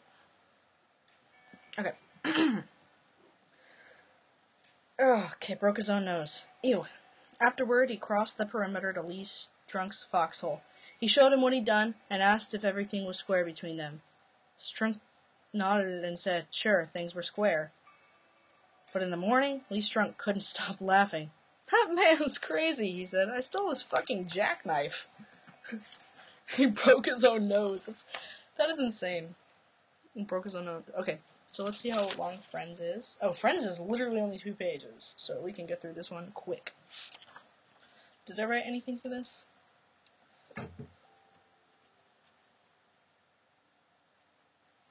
Why the heck would he break his own nose? Ew. Okay. Friends. Dave Jensen and Lee Strunk did not become instant buddies.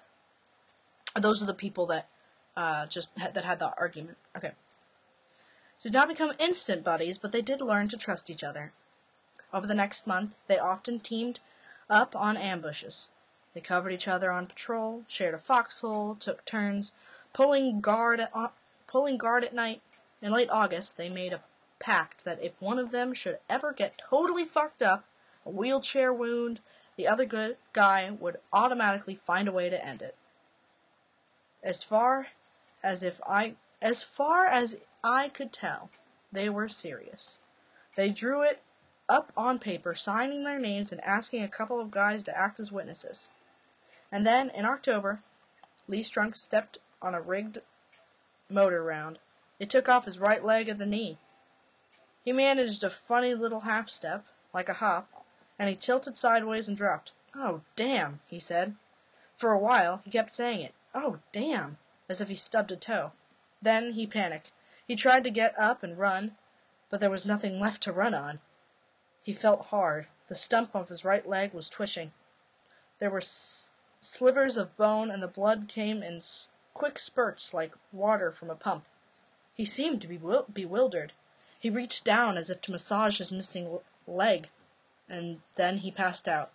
And Rat Kiley put on a tourniquet and administered morphine and ran plasma to him. There was nothing much anybody else could do except wait for the dust-off. After we'd secured the LZ, I think maybe landing zone? LZ, landing zone? Dan Jensen went over and kneeled at Strunk's side. The stump had stopped twitching now. For a time there were some questions as to whether Strunk was still alive. But then he opened his eyes and looked up at Dave Jensen. "Oh, Jesus," he said, and moaned, and tried to slide away and said, "Jesus, man, don't kill me." "Relax," Jensen said. Lee Strunk seemed groggy and confused. He lay still for a second, and then motioned toward his leg. "Really, it's not so bad. Not terrible. Really. Hey, really. They can sew it back on. Really." "Right, I'll bet they can." "You think?" "Sure I do." Strunk frowned at the sky. He passed out again, then woke up and said, "Don't kill me." "I won't," Jensen said. "I'm serious." "Sure." "But you got to promise. Swear to me. Swear you won't kill me." Jensen nodded and said, "I swear." And then, a little later, we carried Strunks to the dust-off copper. Jensen reached out and touched the good leg. "Go on now," he said. Later we heard that Strunk died somewhere else, over Chu Lai, which seemed to relieve Dave Jensen of an enormous weight. Oh, that's sad.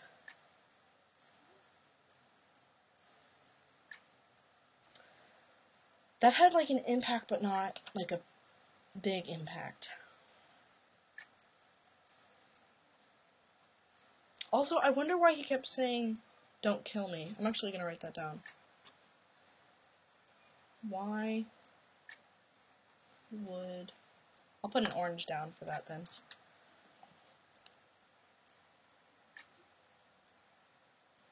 Like, why would he keep saying, "Don't kill me"?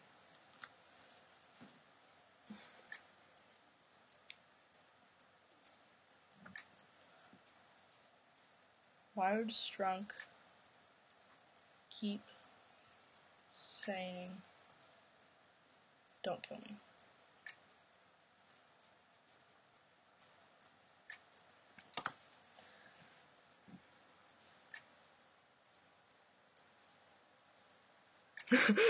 Beats him to death with his leg.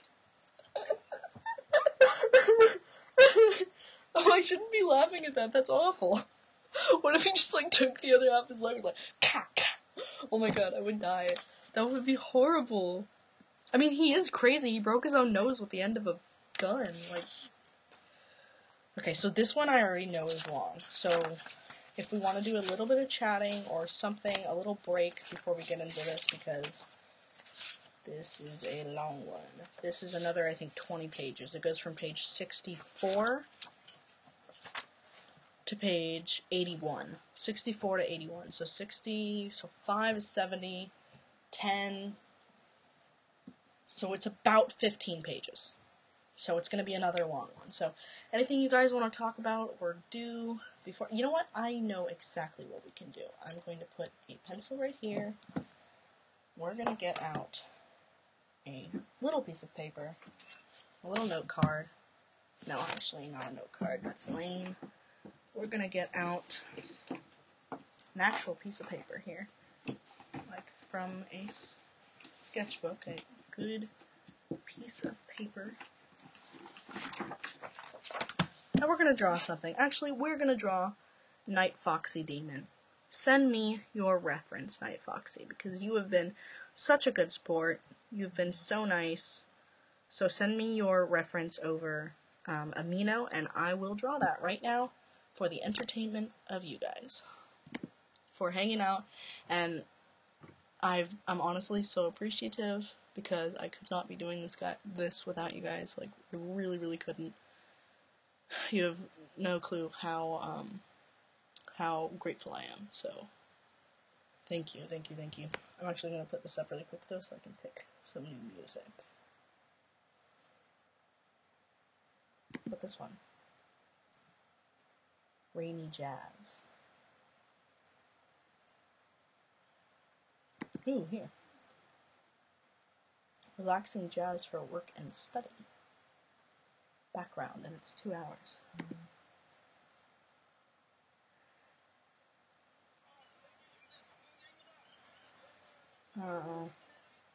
Oh, I saw that movie. Is this for Northern Limit Line? That's a great movie. If you guys have never seen it. Oh, it kind of looks like one of those Animal Jam.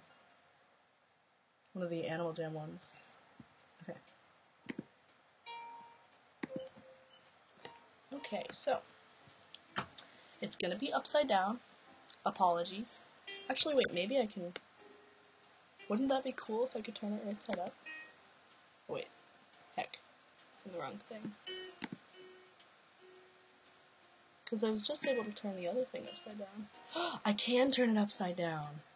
That's awesome. Okay. I don't know if this is gonna help at all, though.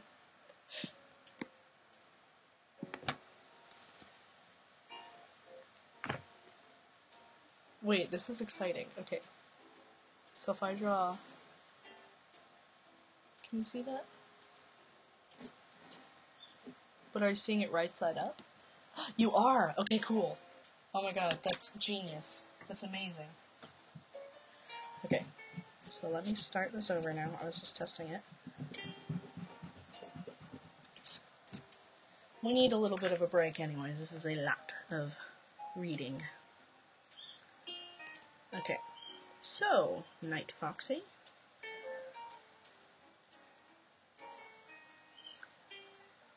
Is your Sona a girl or a boy? I don't want to draw it wrong. It's kind of hard to tell from the pic, so just let me know. Girl or boy, or neither, and I'll just draw gender neutral.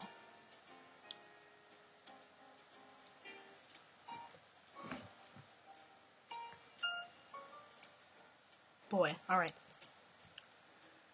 Okay, got the reference up. It's a fox or a wolf? I think it's, wait, hold on, your name is Night Foxy Demon, so I'm assuming it's a fox. So we're gonna go fox. So we're gonna go, okay, and since it's a fox, we're gonna give it a nice short foxy snoot and a small little nose.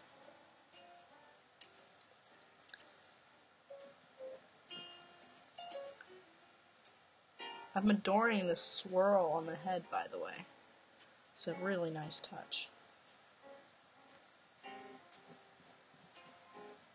realize my hands probably covered most of this. I'll turn on... Is that better? No, that's not any better. Maybe I could turn up brightness on here? I don't know, tell me if you can see it okay or not.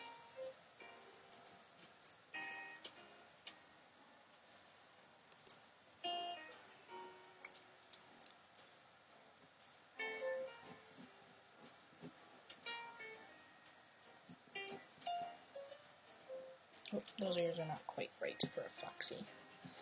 Also, foxes have slimmer heads than what I'm drawing. They're very, yeah, like that. Sorry, I haven't drawn in a while.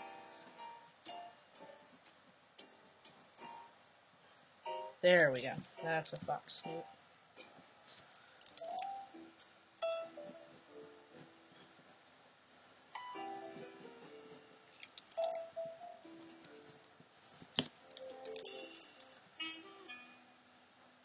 Oh no, this is so bad.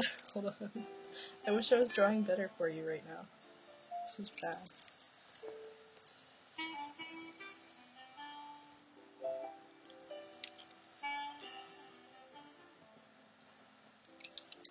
I just gave him a little bit of a hair fluff. Everybody has a little bit of a hair fluff, you know.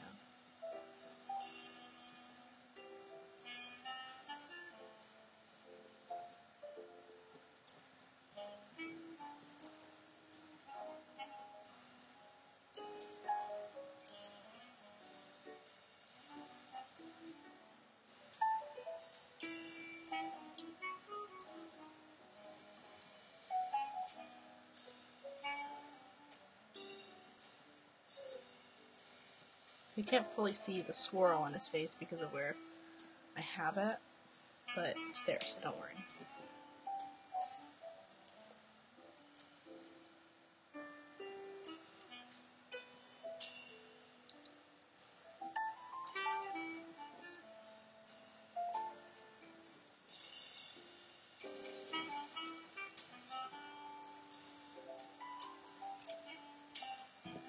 Do you prefer feral or do you prefer anthro? I'm better at anthro, so whichever. Infinity out of 10. Thank you. So, do you prefer anthro or feral? Because I'm better at anthro, but if you want it feral, I can draw feral too.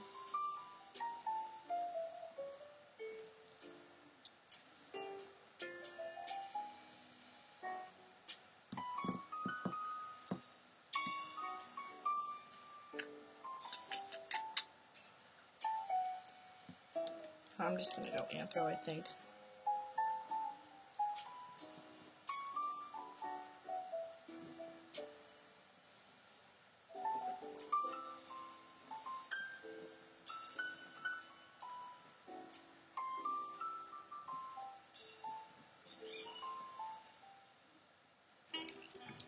That's horrible.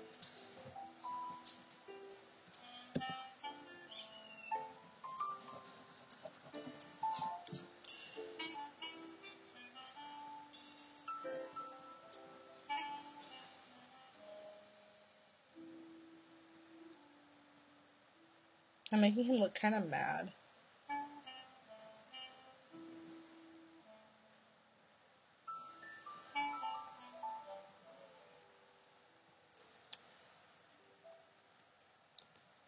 Let's see that big fluffy tail.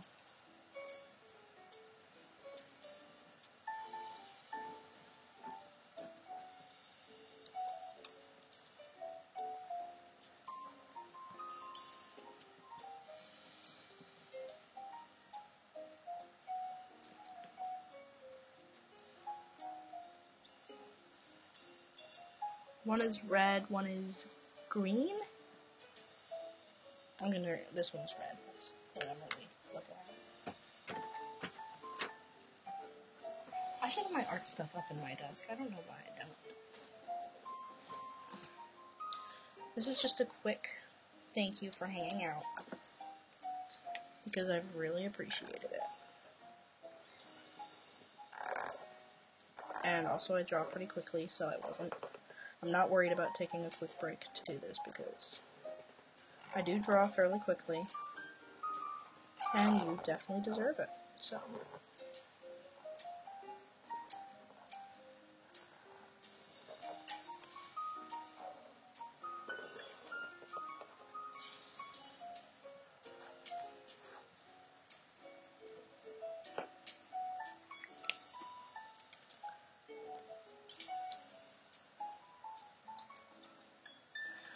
I got into the fandom because I was interested in cosplay, and actually the biggest thing that brought me in, I know a lot of people get in from, like, Lion King, Zootopia, but me, it was definitely How to Train Your Dragon that got me finding my way into the fandom, because I loved How to Train Your Dragon. I loved everything about Toothless. He's such a cute little bean. And I was looking for cosplays, because I got told I might be able to go to San Diego Comic-Con, and I was like, well, let me look for a cosplay. I found this really cool one that was like, it was of Toothless. It was a Toothless cosplay. And I thought it was so cool. I was like, oh my god, that's awesome. And in the description, or in the recommended of that video, I saw a video that had, like, fursuiters. And I had no clue what it was, but I was like, oh my god, I don't know what that is, but it looks awesome. And I just got obsessed with it very, very quickly from there. I actually, like, tore up some of my stuffed animals to make my first tail and small set of ears. It was probably the worst thing ever. If I ever get to 1K, my 1K video is going to be how I joined the fandom.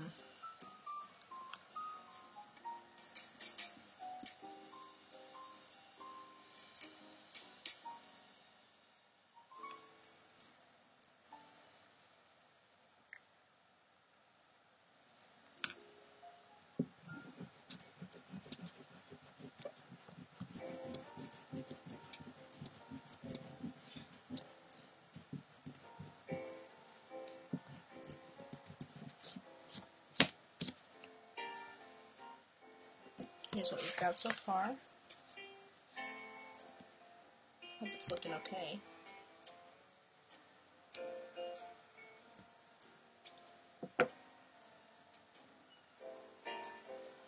Alright, do I have any color pencils out? No, I don't. So I'm gonna have to get some from me. So I went to a con as handler for my friend, and I loved it so much. When I went home, I made an OC, and boom, I was a furry. Cool.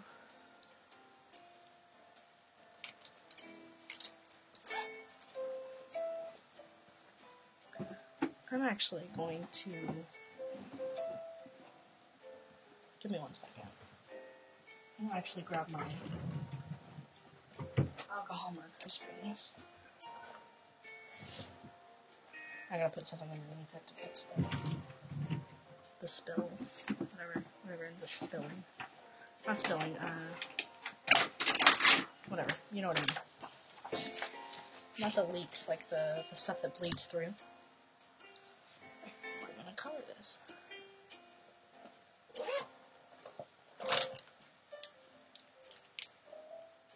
The only part I'm not going to do with my markers is my black, because that'll be way too dark, so I'm just going to color with color pencil for that part. But I have like a specific red I'm looking for, because the red of your Sona is the same red as this marker, so. Look at million markers.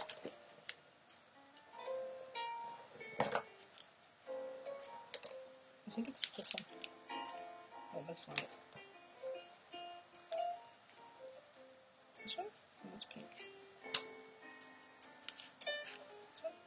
Let me turn on my light. Just for a minute so I can find the frickin'... It is this one.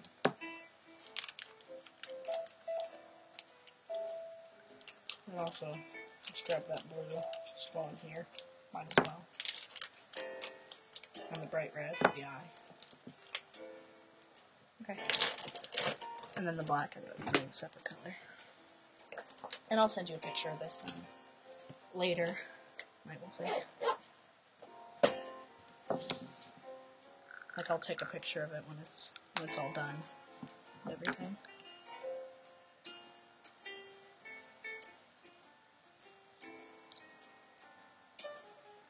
Oh, I forgot to draw the little fluff inside the ears.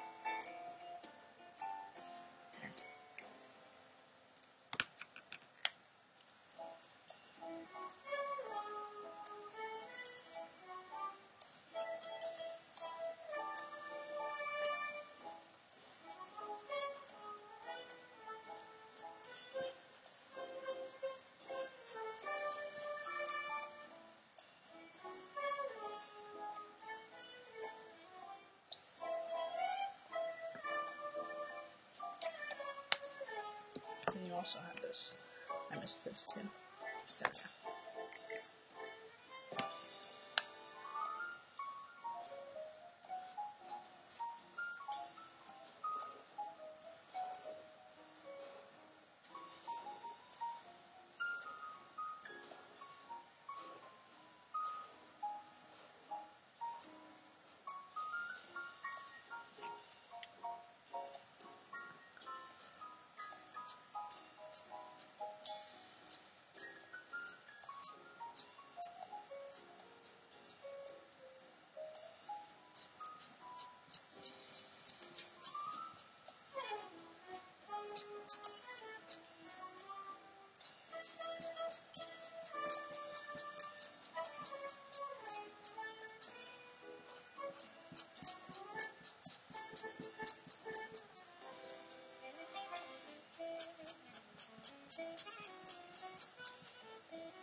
And then the tail is that plume. So how'd you make this OC?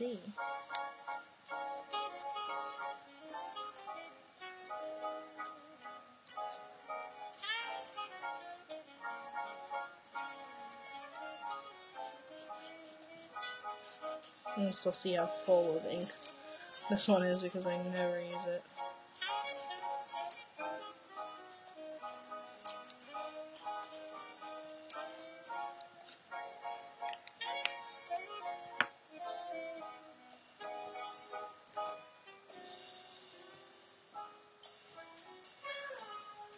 Hey Sophie. Why a ferret? I don't know, I think that they were very hyper, and also it kind of just turned into a ferret because the character evolved after the suit was made. Like, the character wasn't really made. The suit was made, and then I made the character out of the suit, I guess. Okay. Almost done.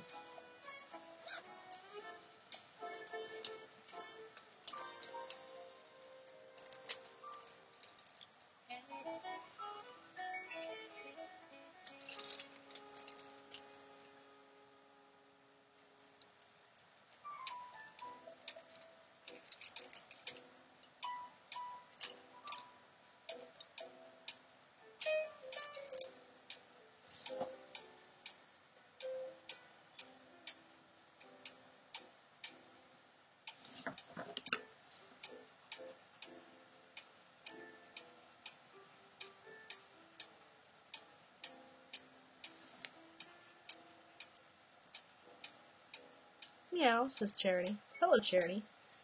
Your profile picture is cute as heck, oh my goodness.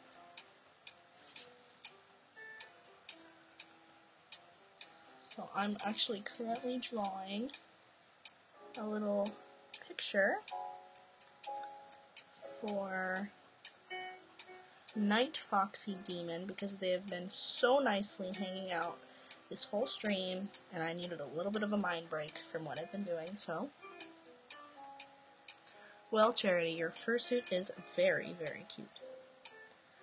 So to get my little mind break, I decided I needed to draw, and you know, what better to draw than to draw this character of this little bean who has been so kind and hanging out this whole stream. It's been very, very nice of them, so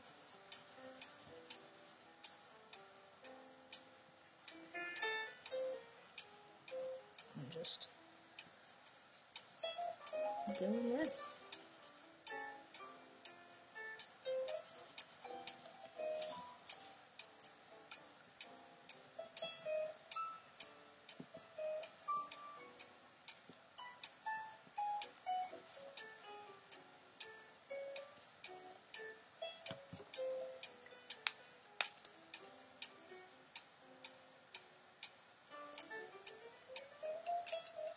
And then I don't know what color you want this shirt. But I feel like a purple would fit it, or maybe a blue. Why, thank you, Night Foxy. I've enjoyed hanging out with you, too. I really have. It's been very nice. Just gotta finish this really quick, and then we can get back to reading.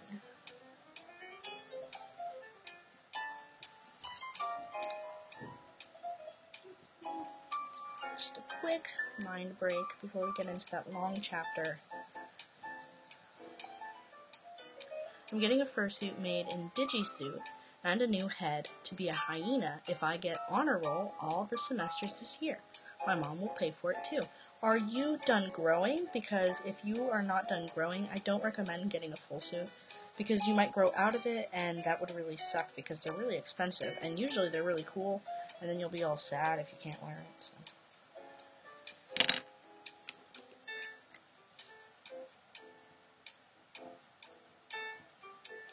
And there we go. Completed little drawing. I will send you a picture of it later. I'm still upside down though. Oh wait, you guys were totally still looking at it not upside, wrong say, hold on. This is how I've been drawing it, but I never clicked transition. I'm so sorry, you guys. I thought you guys had been able to see it the whole time. Alright. So we gotta get back to reading. Let me fix the...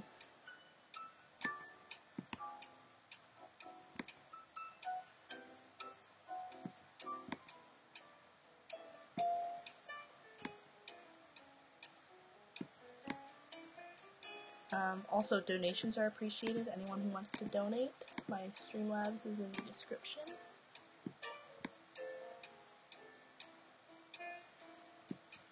Okay. So I'll send you a picture of that later. Until then, it's going to get put aside. I think that was a good break, and I think it's time to get back into things. Don't you? Alright, let's put these things away. So they're not out and distracting me. Putting away. I feel like my whole body is rattling.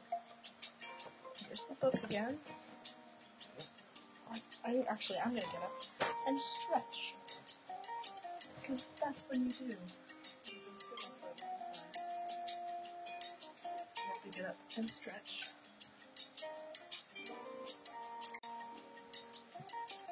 Ooh.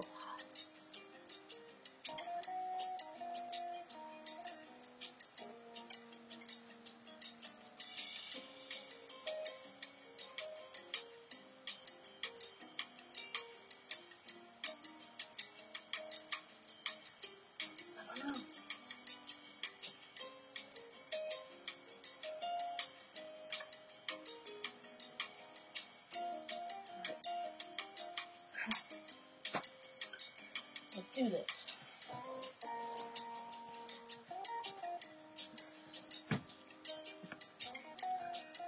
I'm done growing according to my endocrinologist. Story time. Wanna flip it so you're upside down?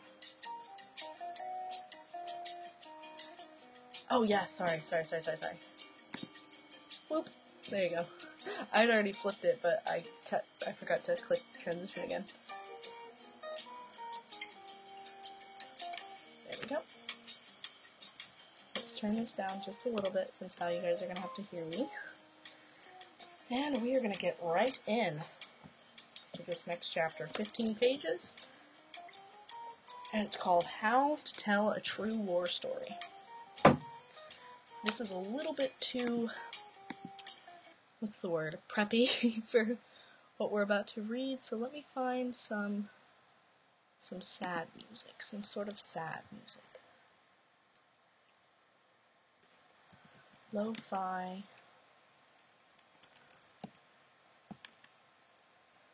Lo-fi sad boy hours.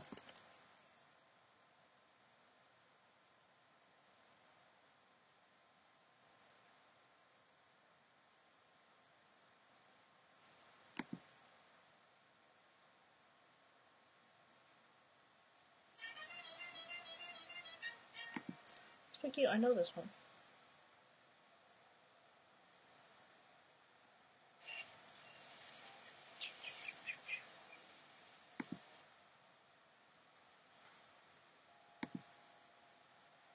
Okay.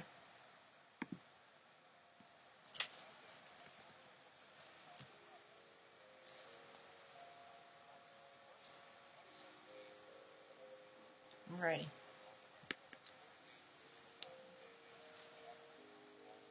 What if I turn it down?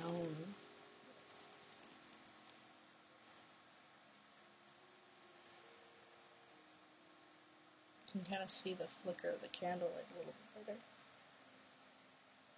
Okay, I'm gonna take off my glasses. Actually, no, I'm not. I'm gonna leave them on. Alright, here we go. How to tell a true war story.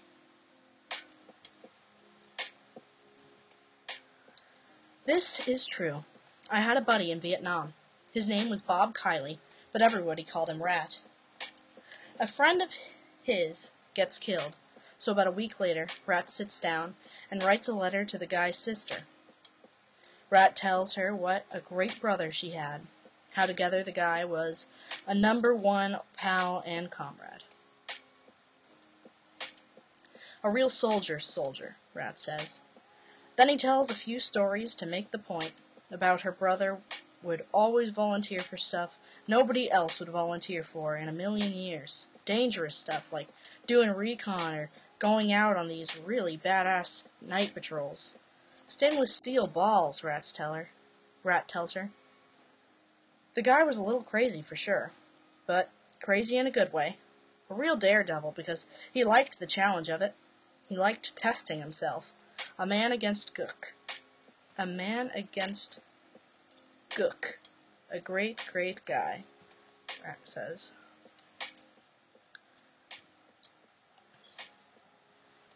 Anyway, it's a terrific letter, very personal and touching. Rat almost bawls writing it. He gets all teary telling about the good times they had together. About how her brother made the war seem almost fun. Always raising hell and lighting up vills and bringing smoke to bear every which way. A great sense of humor, too. Like the time at the river when he went fishing with a whole damn crate of hand grenades. Probably the funniest thing in world history, Rat says. All that gore. About 20 zillion dead Gook fish. Her brother, he had the right attitude. He knew how to have a good time. Oh, Halloween. That real hot, spooky night. The dude paints up his body all different colors and puts on this weird mask and hikes over to the Ville and goes trick-or-treating. Almost stark naked. Just boots and all, and just boots and balls and an M16. A tremendous human being, Rat says. Pretty nutso sometimes, but you could trust him with your life. And the letter gets very sad, and then the letter gets very sad and serious. Rat pours his heart out. He says he loved the guy.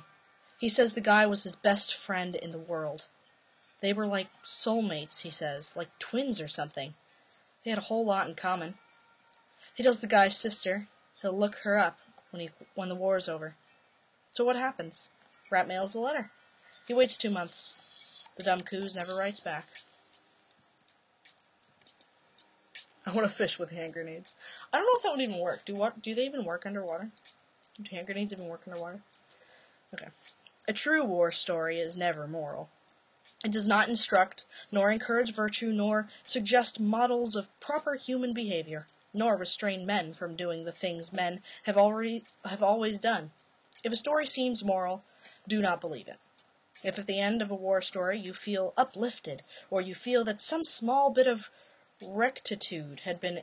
Okay, I don't know that word, so we're going to write that one down. Rectitude. What's that? Rectitude.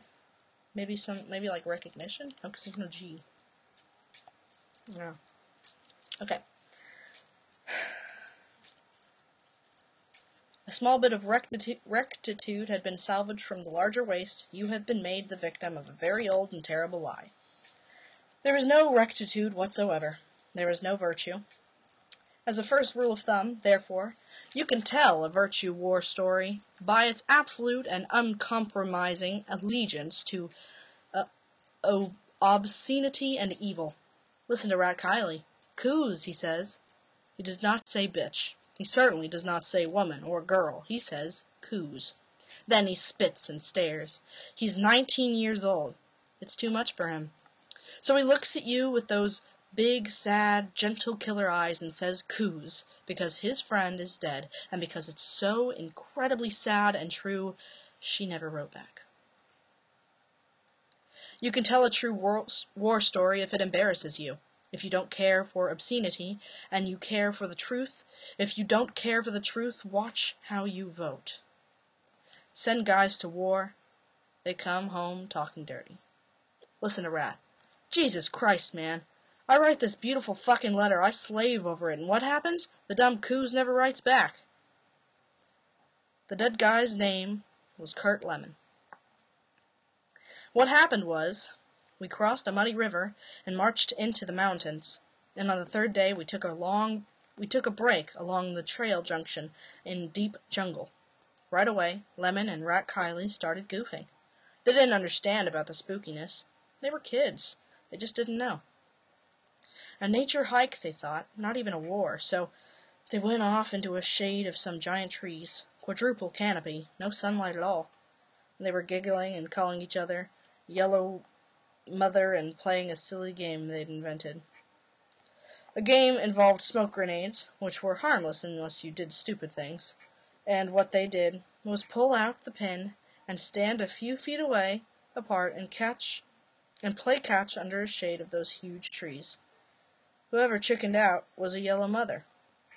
And if nobody chickened out, the grenade would make a light popping sound and they'd be covered with smoke and they'd laugh and dance around and then do it again. It's all exactly true. It happened to me nearly 20 years ago, and I still remember that trail junction and those giant trees and a soft dripping sound somewhere beyond the trees. I remember the smell of moss. Up in the canopy there were tiny white blossoms, no sunlight at all, and I remember the shadows spreading out under the trees where Kurt Lemon and Rat Kiley were playing catch with smoke grenades. Mitchell Sanders sat flipping his yo-yo. Norman Boker and Kiowa and Dave Jensen were dozing, or half-dozing, and all around us were those ragged green mountains. Except for the laughter, things were quiet. At one point, I remember, Mitchell Sanders turned and looked at me, not quite nodding, as if to warn me about something, and then, after a while, he rolled up his yo-yo and moved away. It's hard to tell you what happened next. They were just goofing. There was a noise, I suppose, that must have been the detonator, so I glanced behind me and watched Lemon step from the shade into bright sunlight. His face was suddenly brown and shining.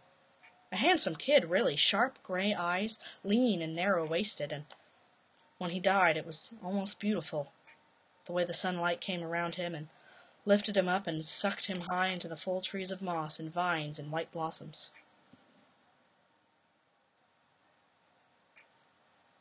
Yeah, they're tossing the smoke grenades, but I think that maybe, because he just died, I don't know, I'm still trying to figure out, what if they were accidentally playing with a real grenade and then it exploded on them, or something, I don't know. In any war story, but especially a true one, it's difficult to separate what happened from what seemed to happen. What seems to happen becomes its own happening, and has to be told that way.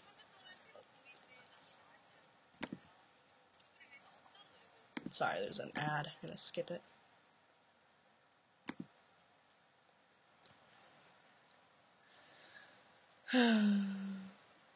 The angles of vision are skewed. When a booby trap explodes, you close your eyes and duck and float outside yourself.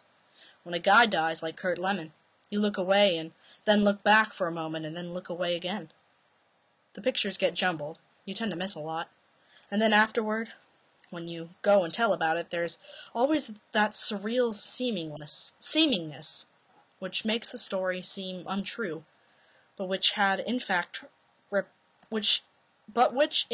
represents the hard and exact truth as it seemed. In many cases, a true war story cannot be believed. If you believe it, be skeptical. It's a question of credibility. Often the crazy stuff is true and the normal stuff isn't, because the normal stuff is necessary to make you believe the truly incredible craziness. In other cases, you can't even tell a true war story. Sometimes it's just beyond telling.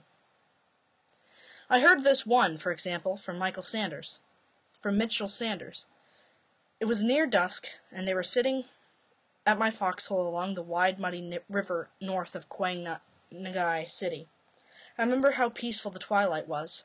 A deep pinkish red spilled out on the river, which moved without sound, and in the morning we would cross the river and march into the mountains. The occasion was right for a good story. God's truth, Mitchell Sanders said. A 6-man patrol goes up into the mountains on a basic listening post operation. The idea is to spend a week up there. Just lie low and listen for enemy movement. They've got a radio along, so if they hear anything suspicious, anything they're supposed to call in artillery or gunships, whatever it takes. Otherwise, they keep strict field discipline, absolute silence. They just listen. Sanders glanced at me to make sure I had the scenario. He was playing with his yo-yo, dancing it with short, tight strokes of his wrist. His face was blank in the dusk.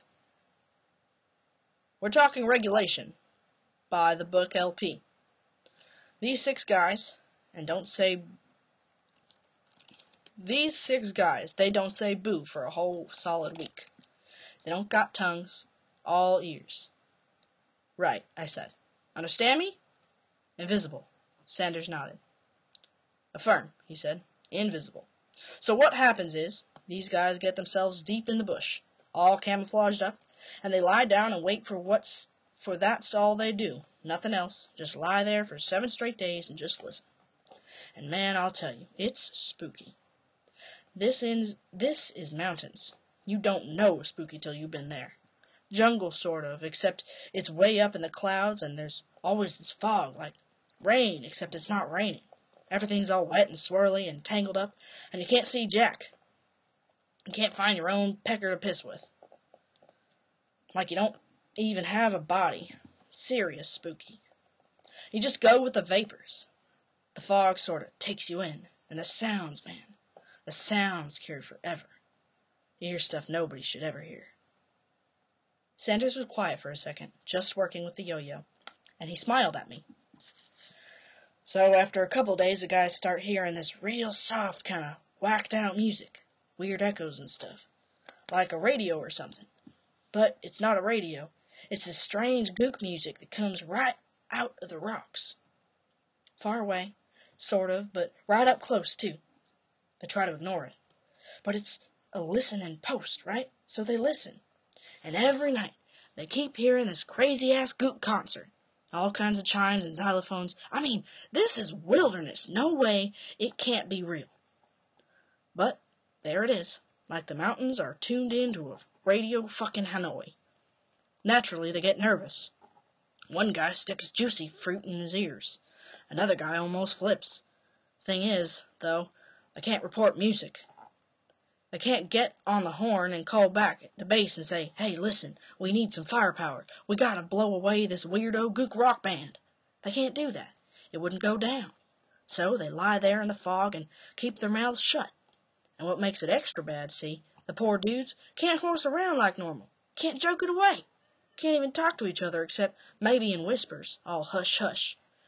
And just revs up the willies. All they do is listen. Again, there was some silence as Mitchell Sanders looked out on the river. The dark was coming on hard now, and off the west I could see the mountains rising in silhouette, all the mysteries and unknowns. You know, they never said how he died. Did that get anyone else? It never said how the Lemon dude died. Kurt Lemon. It never said how he died. It just said he just died, and it didn't explain why. It told us when he died, but it didn't explain why or how he died. So I don't know about that.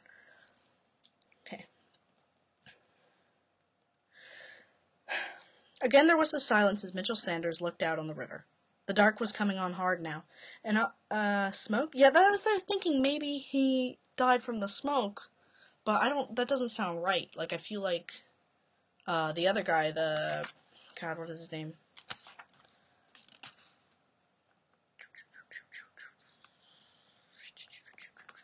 Just gonna get to it. I should write down all their names somewhere. Like, when I hear their names, so I don't forget their names. I think maybe it was smoke, but I'm not sure. Okay.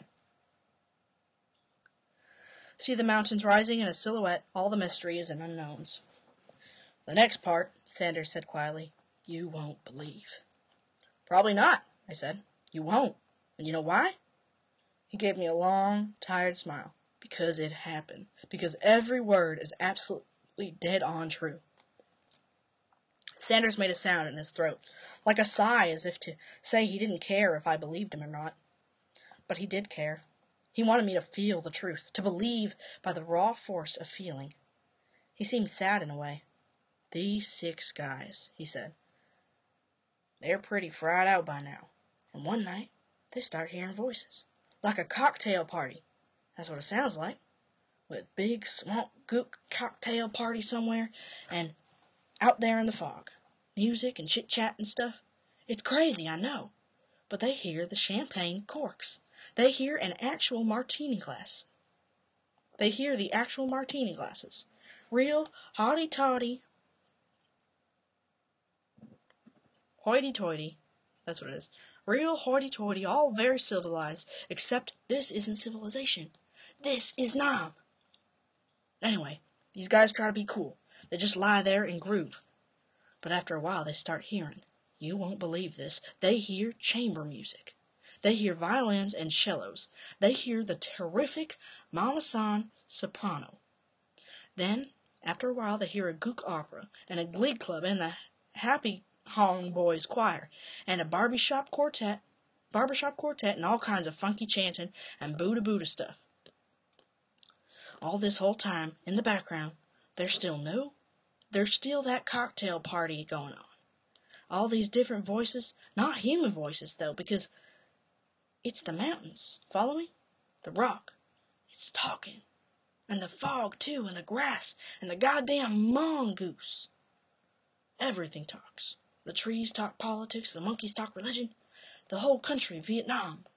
The place talks. It talks, understand? Nam, it truly talks. The guys can't cope. They lose it. They get on the radio and report enemy movement. A whole army, they say, and then order up the firepower. They get arty and gunships. They call it an airstrikes. I tell you, they fucking crash that cocktail party all night long. They just smoke those mountains. They make jungle juice. They blow away trees and glee clubs and whatever else there is to blow away. Scorch time. They walk napalm up and down the ridges. They bring the Cobras and F4s. They use Willie Peter and HE and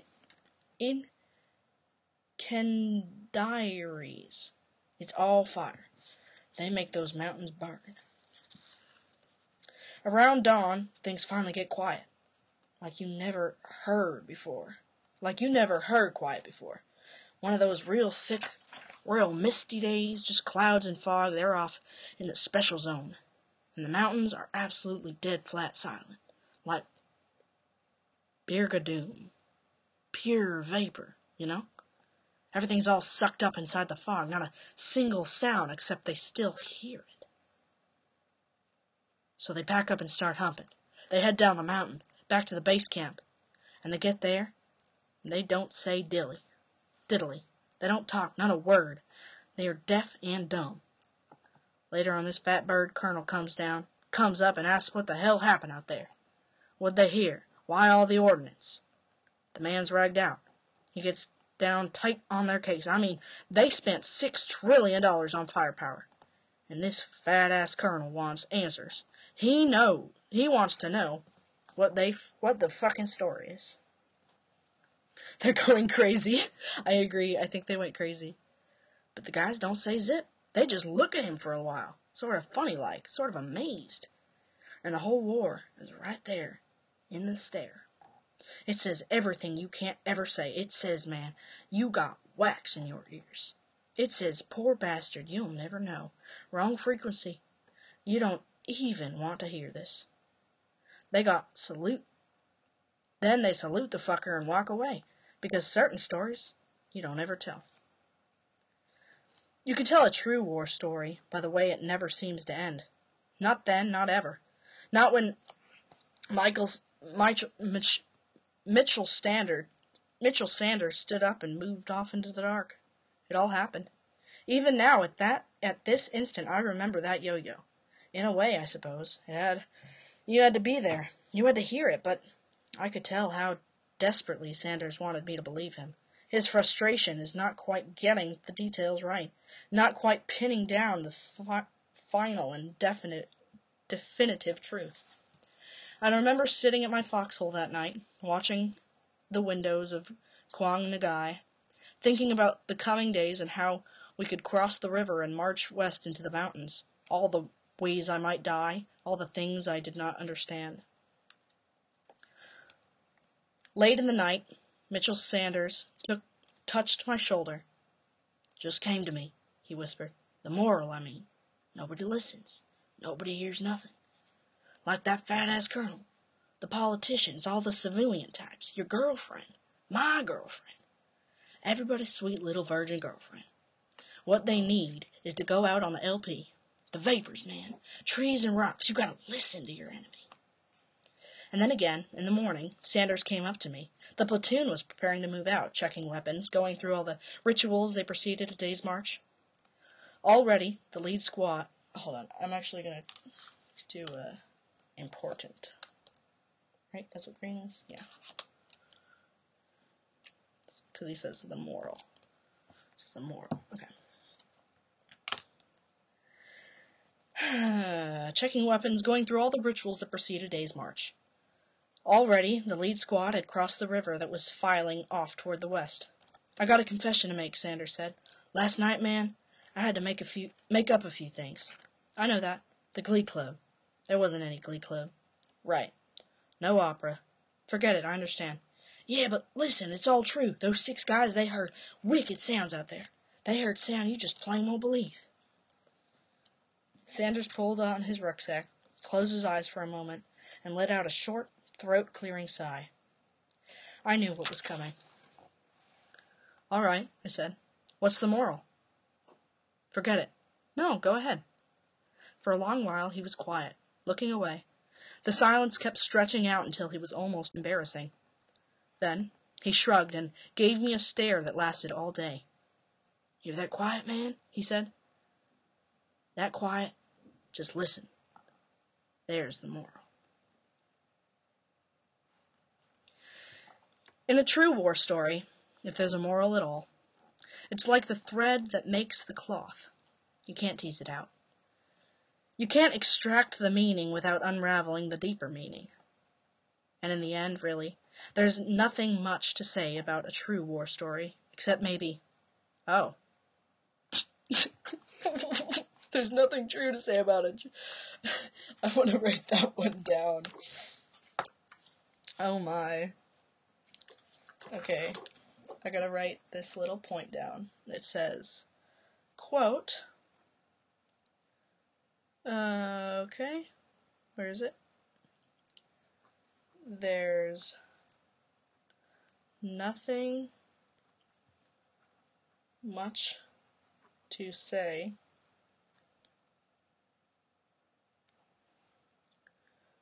about a true war story, except maybe, oh,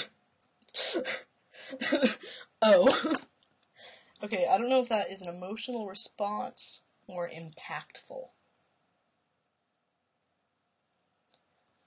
I'm gonna say, let's go with impactful.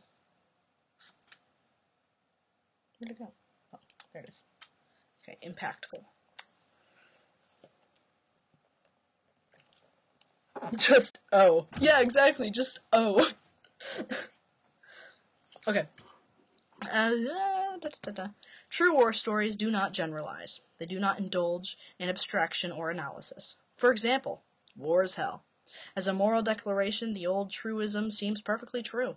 And yet, because it abstracts, because it generalizes, I can't believe it with my stomach. Nothing turns inside. It comes down to gut instinct. A true war story, if truly told, makes the stomach believe. This one does it for me. I've told it before, many times, many versions, but here's what actually happened. We crossed the river, that marched west into the mountains. On the third day, Kurt Lemon stepped onto a booby trap 105 round. A booby-trapped 105 round. He was playing catch with Rat Kiley, laughing, and then he was dead. Okay, so now we know how he died. He died from... They kind of eluded it, and now they're telling it for real. The trees were thick. It took nearly an hour to cut LZ. The trees were thick. It took nearly an hour to cut an landing zone for the dust-off. Later, higher in the mountains, we came across baby VC water buffalo. What it was doing there, I don't know. No farms or paddies. We just chased it down and got a rope around it and led it along to the deserted village where we set up for the night. After supper, Rat Kiley went over and stroked its nose. He opened up a can of sea rations, pork and beans, and the baby buffalo. But the baby buffalo wasn't interested. Rat shrugged. He stepped back and shot it through the right front knee. The animal did not make a sound. It went down hard and then got up again, and Rat took careful aim and shot off an ear. He shot it in the hindquarters and in a little... Why are they shooting? Hold on.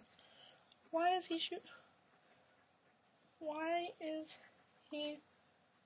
shooting the poor buffalo?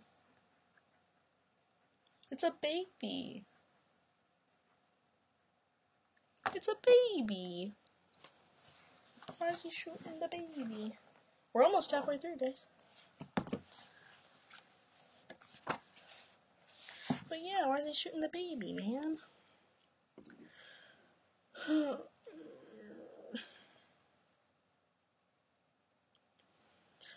He shot it in the hindquarters and in the little hump at its back. He shot it twice in the flanks. It wasn't to kill. It was to hurt. He put the rifle muzzle up against the mouth and shot the mouth away. Nobody said much. The whole platoon stood there watching, feeling all kinds of things, but there was a great deal of pity for the baby water buffalo. Same! Nobody's doing anything, but they're all feeling bad for the buffalo. Like, why don't you just do something then, guys? You're all there. I mean, he does have a gun, though. He could shoot you, I guess. That's probably why they're not doing anything.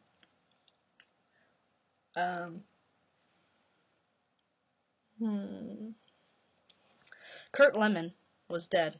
Rat Kiley had lost his best friend in the world.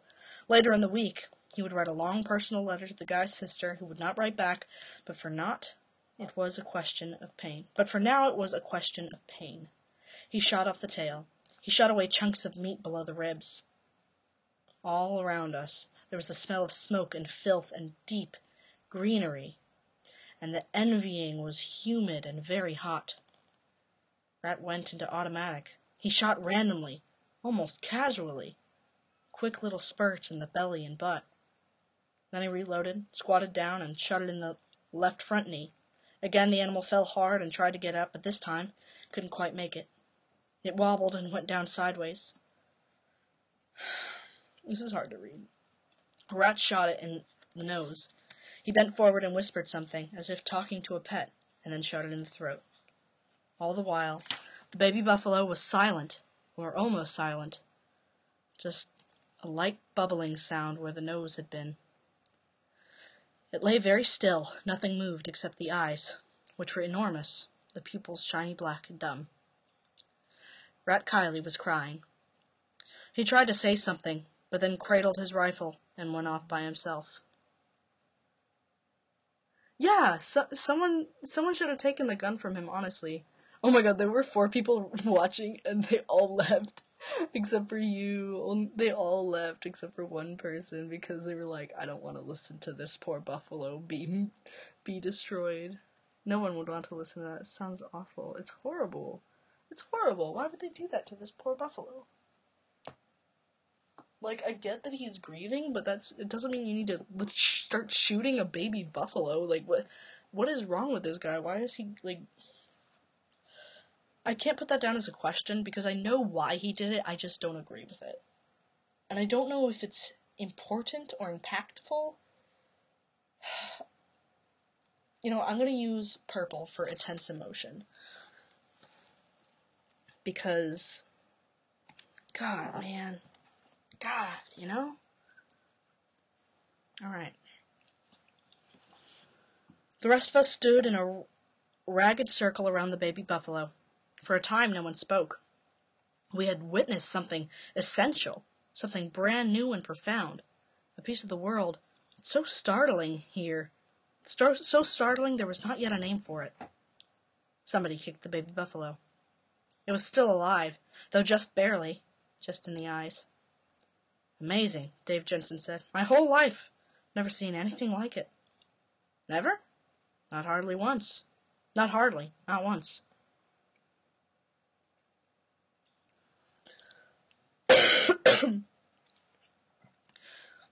Kiowa and Mitchell Sanders picked up the baby buffalo. They hauled it across the open square, hoisted it up, and dumped it in the village well. Afterward, we sat waiting for Rat to get himself together. Amazing, Dave Jensen kept saying. A new wrinkle. Never seen it before. That is not good for Dave Jensen, because he's the one who broke his own nose. I don't want him getting any ideas from Rat Kiley. That's not a good idea. I don't want him to get any bad ideas from this dude. Alright.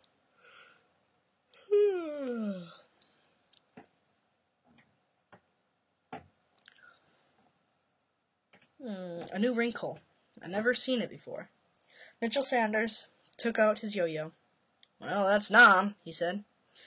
Garden of Evil. Over here, man, every scene's real fresh and original. How do you generalize? War is hell. But that's not the half of it, because war is also mystery and terror and adventure and courage and discovery and holiness and pity and despair and longing and love. War is nasty. War is fun. War is thrilling. War is drudgery. War makes you a man. War makes you dead. Alright, so I'm going to put 2 stickies here because I think that this uses a rhetorical device with saying and, that is a polysyndeton. And then I'm also going to put a blue for it being impactful.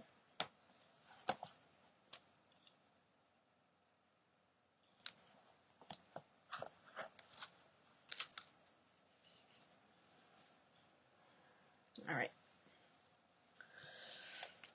The truths were contradictory.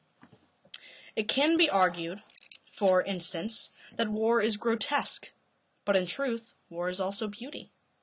For all its horror, you can't help but gape at the awful majesty of combat. You stare out at tracer rounds unwinding through the dark like brilliant red ribbons. You crouch in ambush as a cool, impassive moon rises over the nighttime paddies. You admire the fluid symmetries of troops on the move, the harmonies of sound and shape and proportion, the great sheets of metal fire streaming down from a gunship, the illumination rounds, the white phosphorus, the purpley-orange glow of napalm, the rocket's red glare. It's not pretty exactly, it's astonishing. It fills the eye. It commands you. You hate it, yes, but your eyes do not. Like a killer forest fire, like cancer under a microscope, any battle or bombing raid or artillery barrage has an aesthetic purity of absolute moral indifference, a power, implacable beauty. And a true war story will tell the truth about this. through the truth, though the truth is ugly.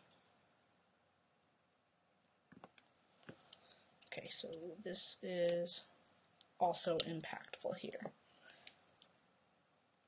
Well, actually, I don't know if this is impactful. I'd say it's more important to the story. Okay.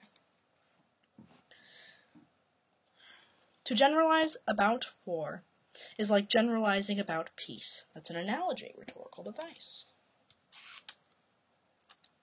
Doop, doop, doop. Perhaps war is just another name for death, and yet any soldier will tell you, if he tells the truth, that proximity to death brings you with a corresponding proximity to life. After a firefight, there will always be the immense pleasure of aliveness. The trees are alive, the grass, the soil, everything. All around you, things are purely living, and you among them, and the aliveness makes you tremble. You feel an intense, out-of-the-skin awareness of your living self, your truest self, the human being you want to be, and then become by the force of wanting. I think I need to get some water, because I'm reading so much. I feel like I've been talking for hours straight. This story is getting deep. It is getting deep. It is getting deep. We are still... Actually, we're almost done with this chapter, and then we'll take a little break again. I'll go get some water. I think I might turn on my air conditioning. It's starting to get hot in here, probably from my fire, my candle. But I don't have a lamp over here, so I'd rather just use the candlelight. Because look, if I move my candle... Well, it's actually still pretty bright, but I just like the aesthetic of my candle. Well, maybe I could just move it to... over here. Maybe it won't be as warm. Because, like, I'm honestly kind of dying of heat. Okay. Can you... Actually, no. I did like the aesthetic of the candle being there. Never mind. It gave me more light. Okay.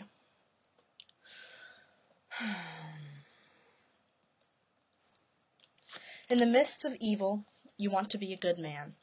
You want decency. You want justice and courtesy and human concord.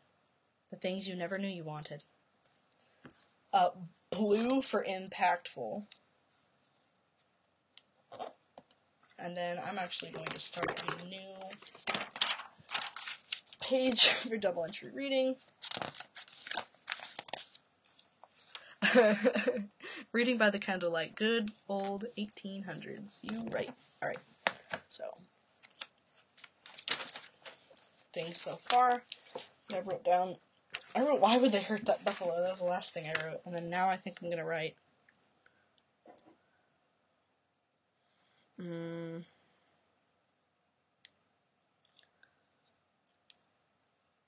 okay. I feel like this is like, okay. I don't know how to explain what I'm feeling here. A true world story will tell the truth about this, though the truth is ugly. I'm going to just put the truth is ugly. That's a good point, but the truth is ugly.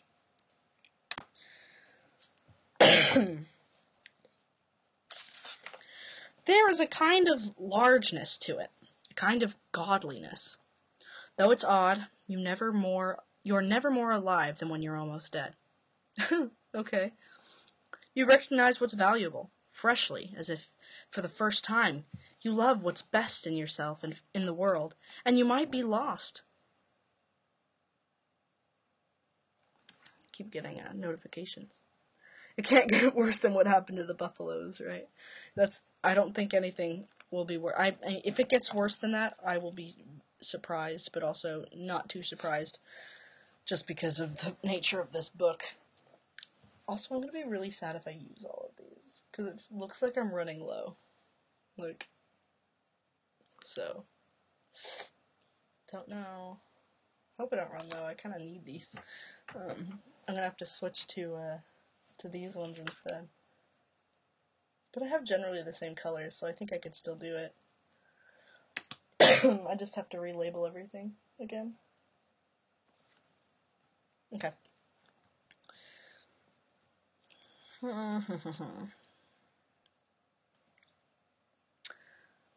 freshly as if for the first time you love what's best in yourself and in the world.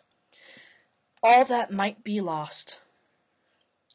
At the hour of dusk, you sit at your foxhole and look out at the wide river turning pinkish red, and at the mountains beyond, and although in the morning you must cross the river and go into the mountains and do terrible things and maybe die, even so, you find yourself studying the fine colors of the river. You feel wonder and awe at the setting of the sun, and you're filled with a hard, aching love for how the world could be and always should be, but now is not. Mitchell Sanders was right. For the common soldier, at least, war has the feel, the spiritual texture of a great, ghostly fog, thick and permanent. There is no charity. Everything swirls. The old rules are no longer binding, the old truths are no longer true. Right spills over into wrong. Order blends into chaos, love into hate, ugliness into beauty, law into anarchy, civility into savagery. The vapor... I got a cough, I'm sorry. The vapors suck you in. You can't tell whether you are or why. You can't tell where you are or why you're there. And the only certainty is overwhelming ambiguity. Ambiguity. I feel like I've heard that word before, but I'm not positive about it. I'm going to write it down. Ambiguity.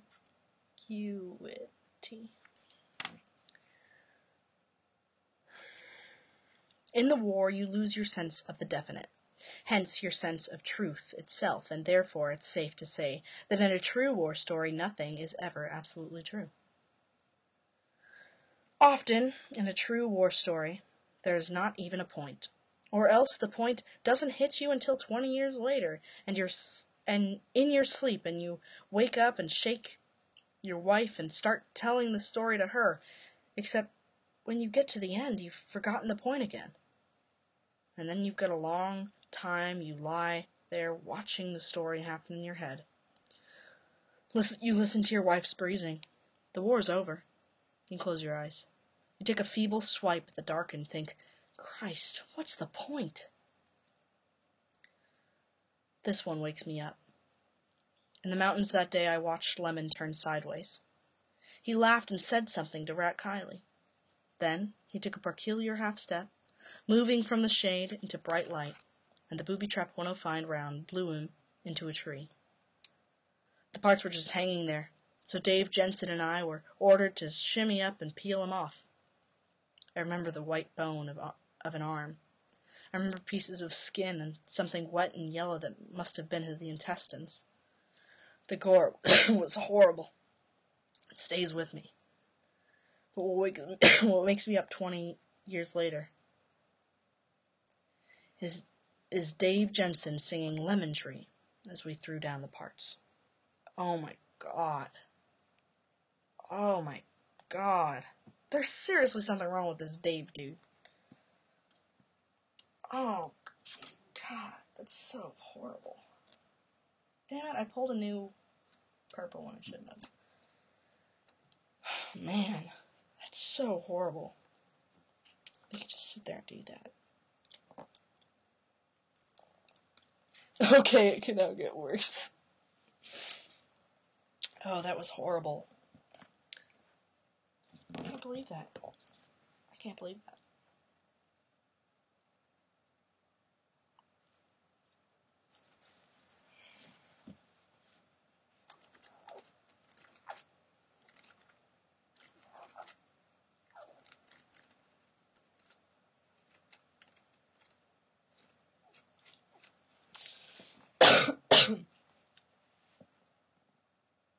I'm still like, I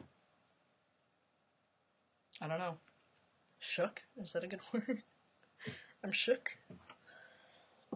I'm actually going to step back for a second. I need to get some water or something, or some cough medicine.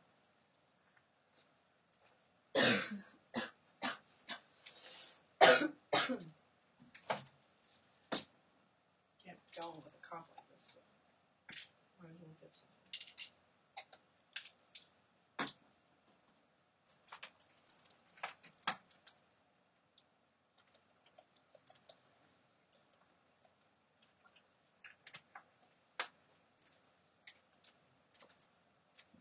Alright.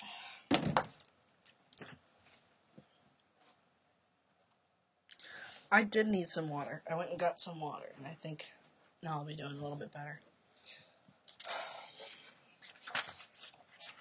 How long is it? Okay. Sweetheart of the song, Trial Bar, goes until...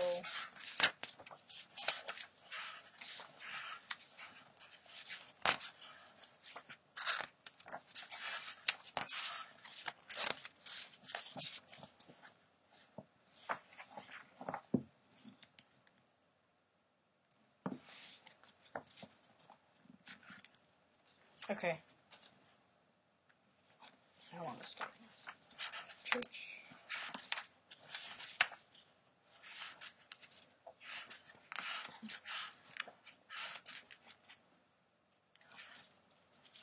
Alright.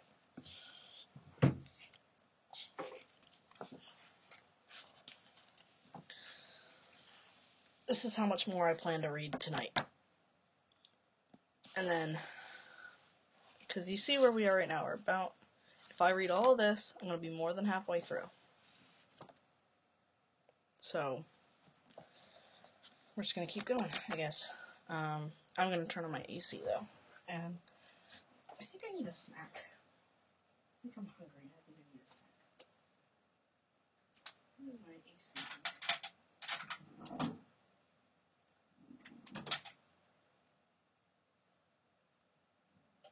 Where did I put the remote to the AC?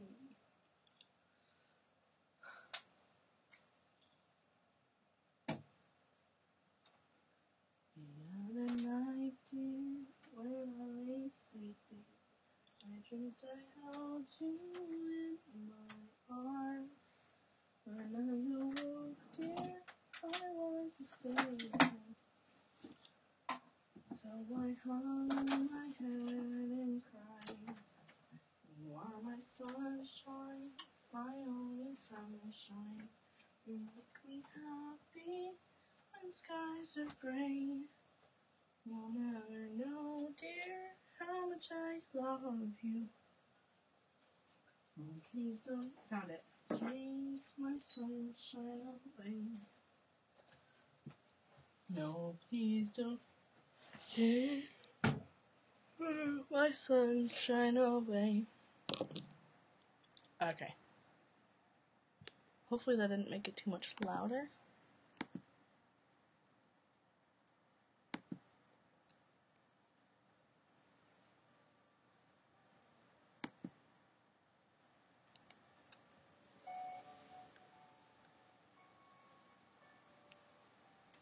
Okay. You can tell a true war story by the questions you ask. Everybody tells a story, let's say, and afterward you ask, is it true? And if the answer matters, then you've got your answer. For example, we've all heard this one. 4 guys go down a trail. A grenade sails out. One guy jumps on it and takes the blast and saves those 3 buddies. Is it true? The answer matters. You'd feel cheated if it ever happened. Without the grounding reality, it's just a trite bit of puffery. Pure Hollywood. Untrue, in the way all such stories are untrue. Yet even if it did happen, and maybe it did, anything's possible. Even then you know it can't be true, because a true war story does not depend upon that kind of truth. Absolute concurrence is irrelevant. The thing may happen and be a total lie. Another thing may not happen and be truer than the truth. That doesn't even make any sense. How could something not happen and be true? Also, I'm not loving that music. It's annoying me.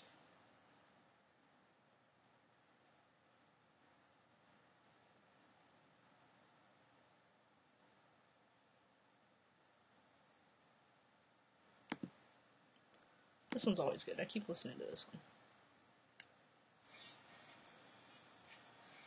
Just all jump on it instead of just one person jumping on it.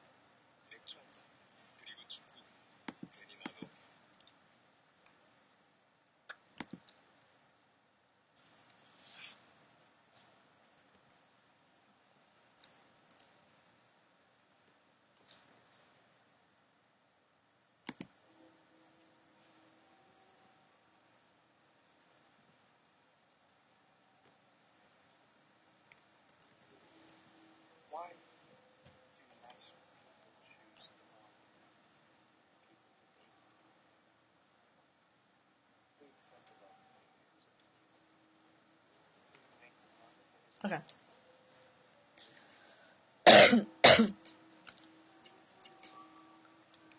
A thing may happen to be a total lie. Another thing may not happen and be truer than the truth. For example, 4 guys go down a trail. A grenade sails out.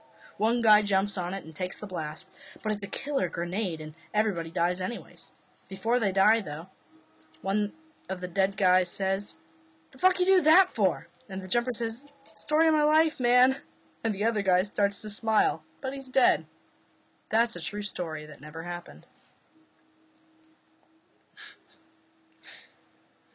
20 years later, I can still see the sunlight on Lemon's face.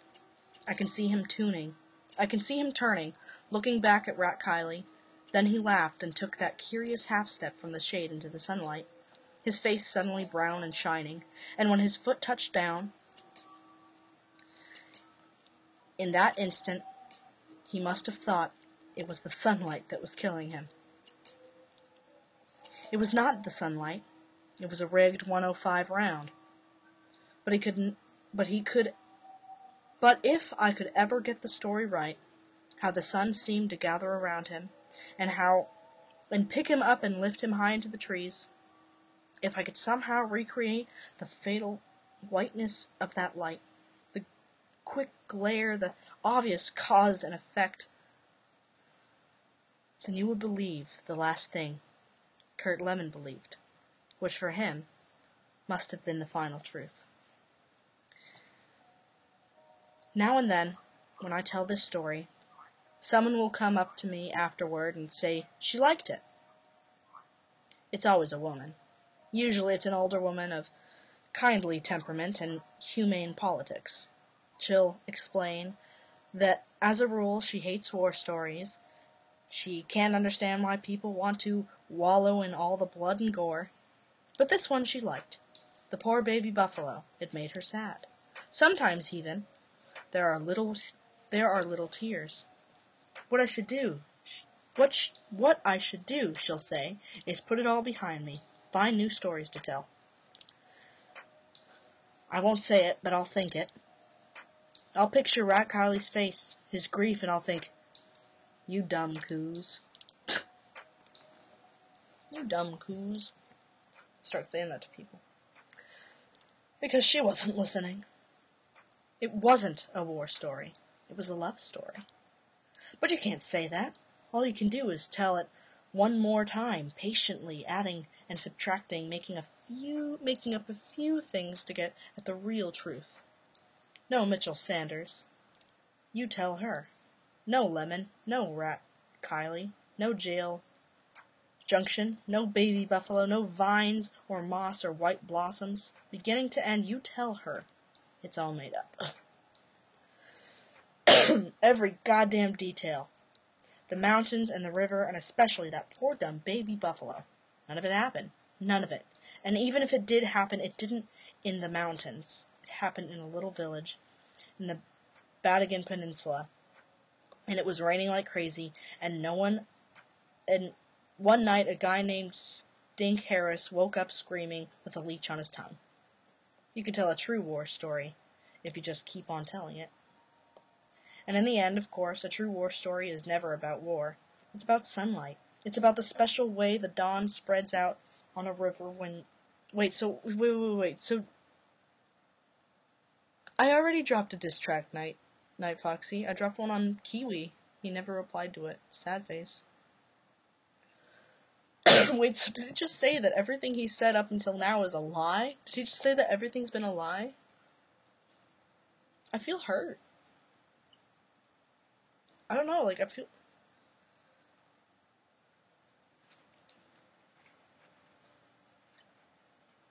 Everything is made up?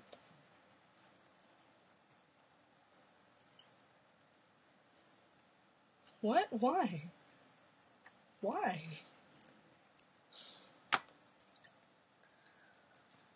Man, he just said especially not that buffalo. He says the buffalo wasn't real. He said that never happened to the poor buffalo.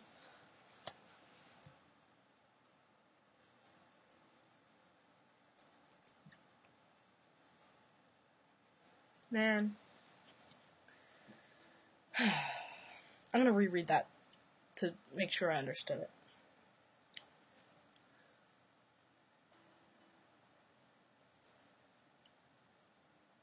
No Mitchell Sanders, you tell her. No Lemon, no Rat Kiley. No Trail Junction, no Baby Buffalo, no vines or moss or white blossoms. Beginning to end, you tell her it's all made up. Every goddamn detail. The mountains and the river, and especially that poor dumb baby buffalo. None of it happened. None of it. And even if it did happen, it didn't happen in the mountains. It happened in this little village in the Bangtan Peninsula, and it was raining like crazy, and one night a guy named Stink Harris woke up screaming with a leech on his tongue. You can tell a true war story if you just keep on telling it. And in the end, of course, a true war story is never about war. It's about sunlight. It's about the special way that dawn spreads out on a river, and you know you must cross the river and march into the mountains and do things you are afraid to do. It's about love and memory. It's about sorrow. It's about sisters who never write back and people who never listen. Damn. Impactful.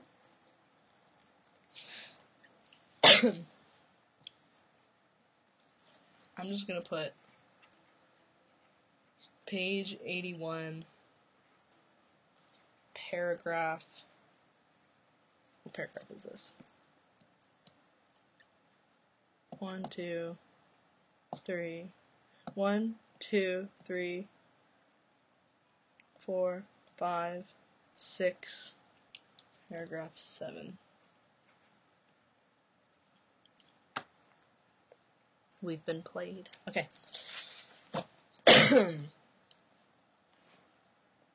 This is the best stream. I'm glad you are enjoying this stream, my friend. If you're a YouTuber, you're probably using this and this, so you should start using this. That's annoying. Okay.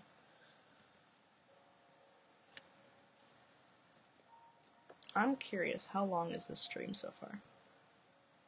Doesn't it? I think it tells me on Streamlabs, doesn't it? How long I've been streaming?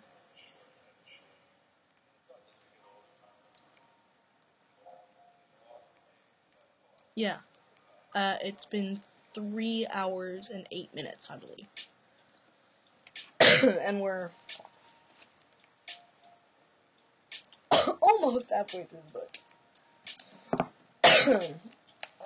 So the stuff that's annotated is what we've read. So the top is what we've read versus what we haven't. So definitely a lot. Definitely a lot. If we don't finish it tonight, I will be streaming and we'll finish it tomorrow. So I plan on finishing reading this at least tonight. This is the least amount I'm doing. If I'm still up and still willing to read, I'll keep reading until I get too tired to stay up, and then I'm done. Because if I get too tired, I'm done. I don't want to read while I'm tired, otherwise I won't be able to make good connections, and it'll just be really shitty, so. Okay, we're going to read. This one is, I think, only...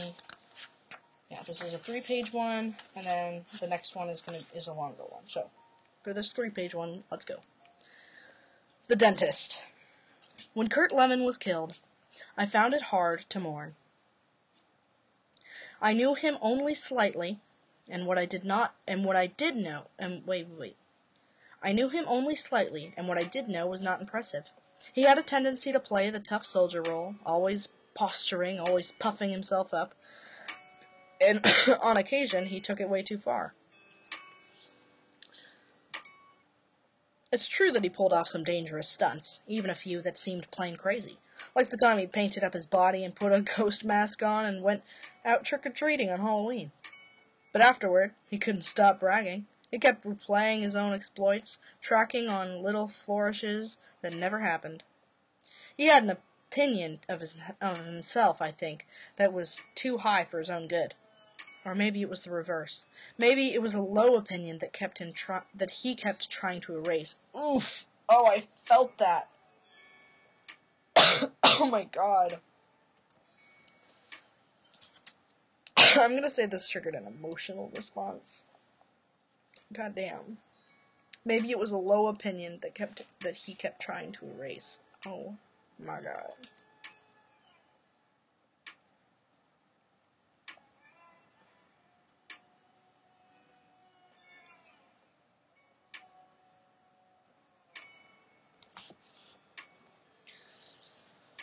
I feel like this looks so obnoxious, how many sticky notes there are that I'm annotating with. Like, I don't even think I'm doing this right, but whatever.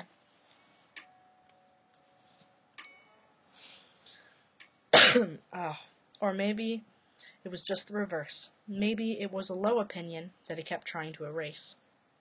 In any case, it's easy to get sentimental about the dead, and to guard against that I want to tell a quick Kurt Lemon story. Oh, and to guard against that, I want to tell a quick Kurt Lemon story. In February, they were working in an area of operations called the Rocket Pocket, which got its name from the fact that the enemy sometimes used the place to launch rockets attacks on the airfield in July. But for us, it was like a 2-week vacation. The AO lay along the South China Sea, where things had the feel of a resort, with white beaches and palm trees and friendly little villages. It was a quiet time, no casualties, no contact at all. As usual, though, the higher-ups couldn't leave well enough alone. And one afternoon, an army dentist was choppered to check our teeth and to do minor repair work. He was tall, skinny, young captain with bad breath, which is ironic because he's a dentist, so it's ironic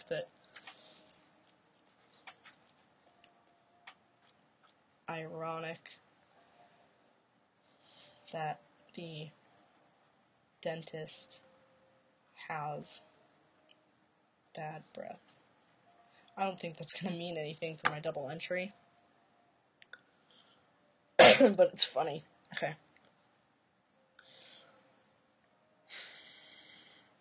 For about half an hour, he lectured us on oral hygiene, demonstrating the proper flossing and brushing techniques.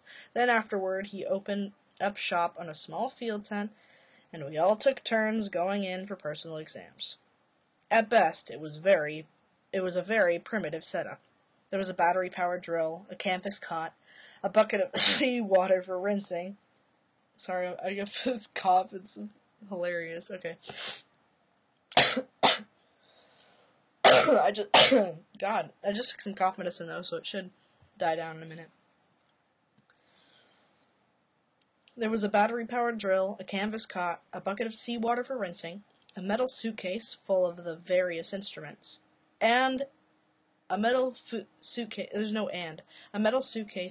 full of the various instruments. It amounted to assembly line dentistry, quick and impersonal, and the young captain's main concern seemed to be the clock.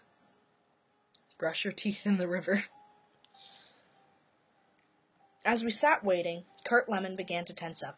He kept fidgeting, playing with his dog tags. Finally, somebody asked what the problem was, and Lemon looked down at his hands and said that back in high school, he'd had a couple of bad experiences with dentists.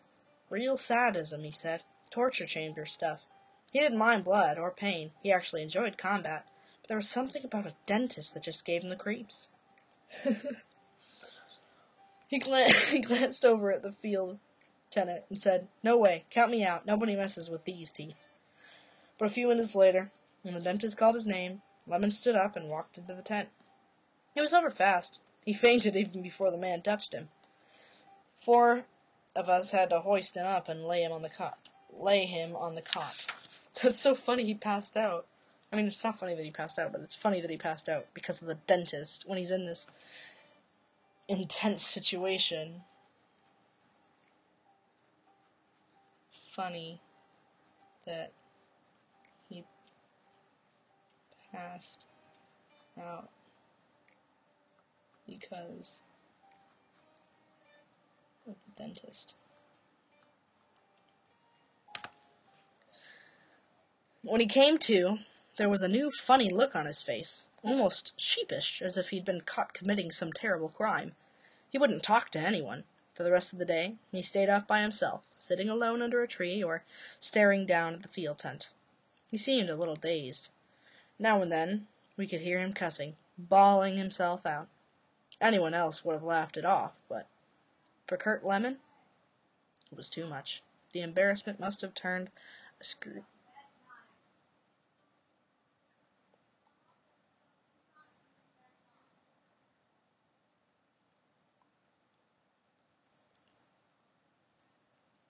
Late that night, he crept down to the dental tent. He switched on a flashlight, woke up the young captain, and told him he had a monster toothache. A killer, he said, like a nail in his jaw. The dentist couldn't find any problem, but Lemon kept insisting, so the man finally shrugged and shot him the Novocaine and yanked out a perfectly good tooth. There was some pain, no doubt, but in the morning, Carrot Lemon was all smiles. I think I'm actually going to stop here, and I will continue. I think I might do a little bit of continuing on my own, but I will go over it when I stream again. It's almost midnight for me. Middle of a worst. Yeah. Also, I'm starting to cough a lot, and I don't want to be coughing too much on stream. So, thank you especially to Night Foxy for hanging out this whole time. Sorry to guys, anybody who just got here. Go and donate if you want to. Donations are very much appreciated, because I'm broke. We read quite a bit of this book today. All of this was on stream. I did not read a single page off of stream yet. I'm going to, just because I really need to finish this. But as of right now, not a single page has been read off stream. So if I get up early tomorrow, I'm talking like 5 a.m. probably, 6 a.m. I can start right then, after eating some breakfast, and we should be good. I should finish this tomorrow. So I do still plan to read to here tonight, just off stream.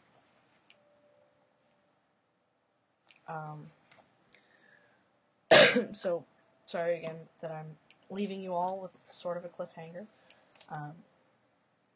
But I feel like we have read quite a bit. It's been really, really fun. Night Foxy, if you don't make it to my next stream, I'll be a little bit sad, but at the same time, you'll be in my heart, bro. Don't worry about it. Also, I'll send you the link to it later if you don't make it. As you can tell, I'm starting to cough. I feel like I'm probably getting sick. It's probably just my throat from all of this reading. I've been reading out loud for about 3 hours straight and talking for about 3 hours straight, so, yeah. I will see you all later. Thank you again so much for hanging out. It'll be probably about 6 hours to 7 hours from now, Night Foxy. 7 hours from now will be the next time I stream. So, I'm glad you guys enjoyed it.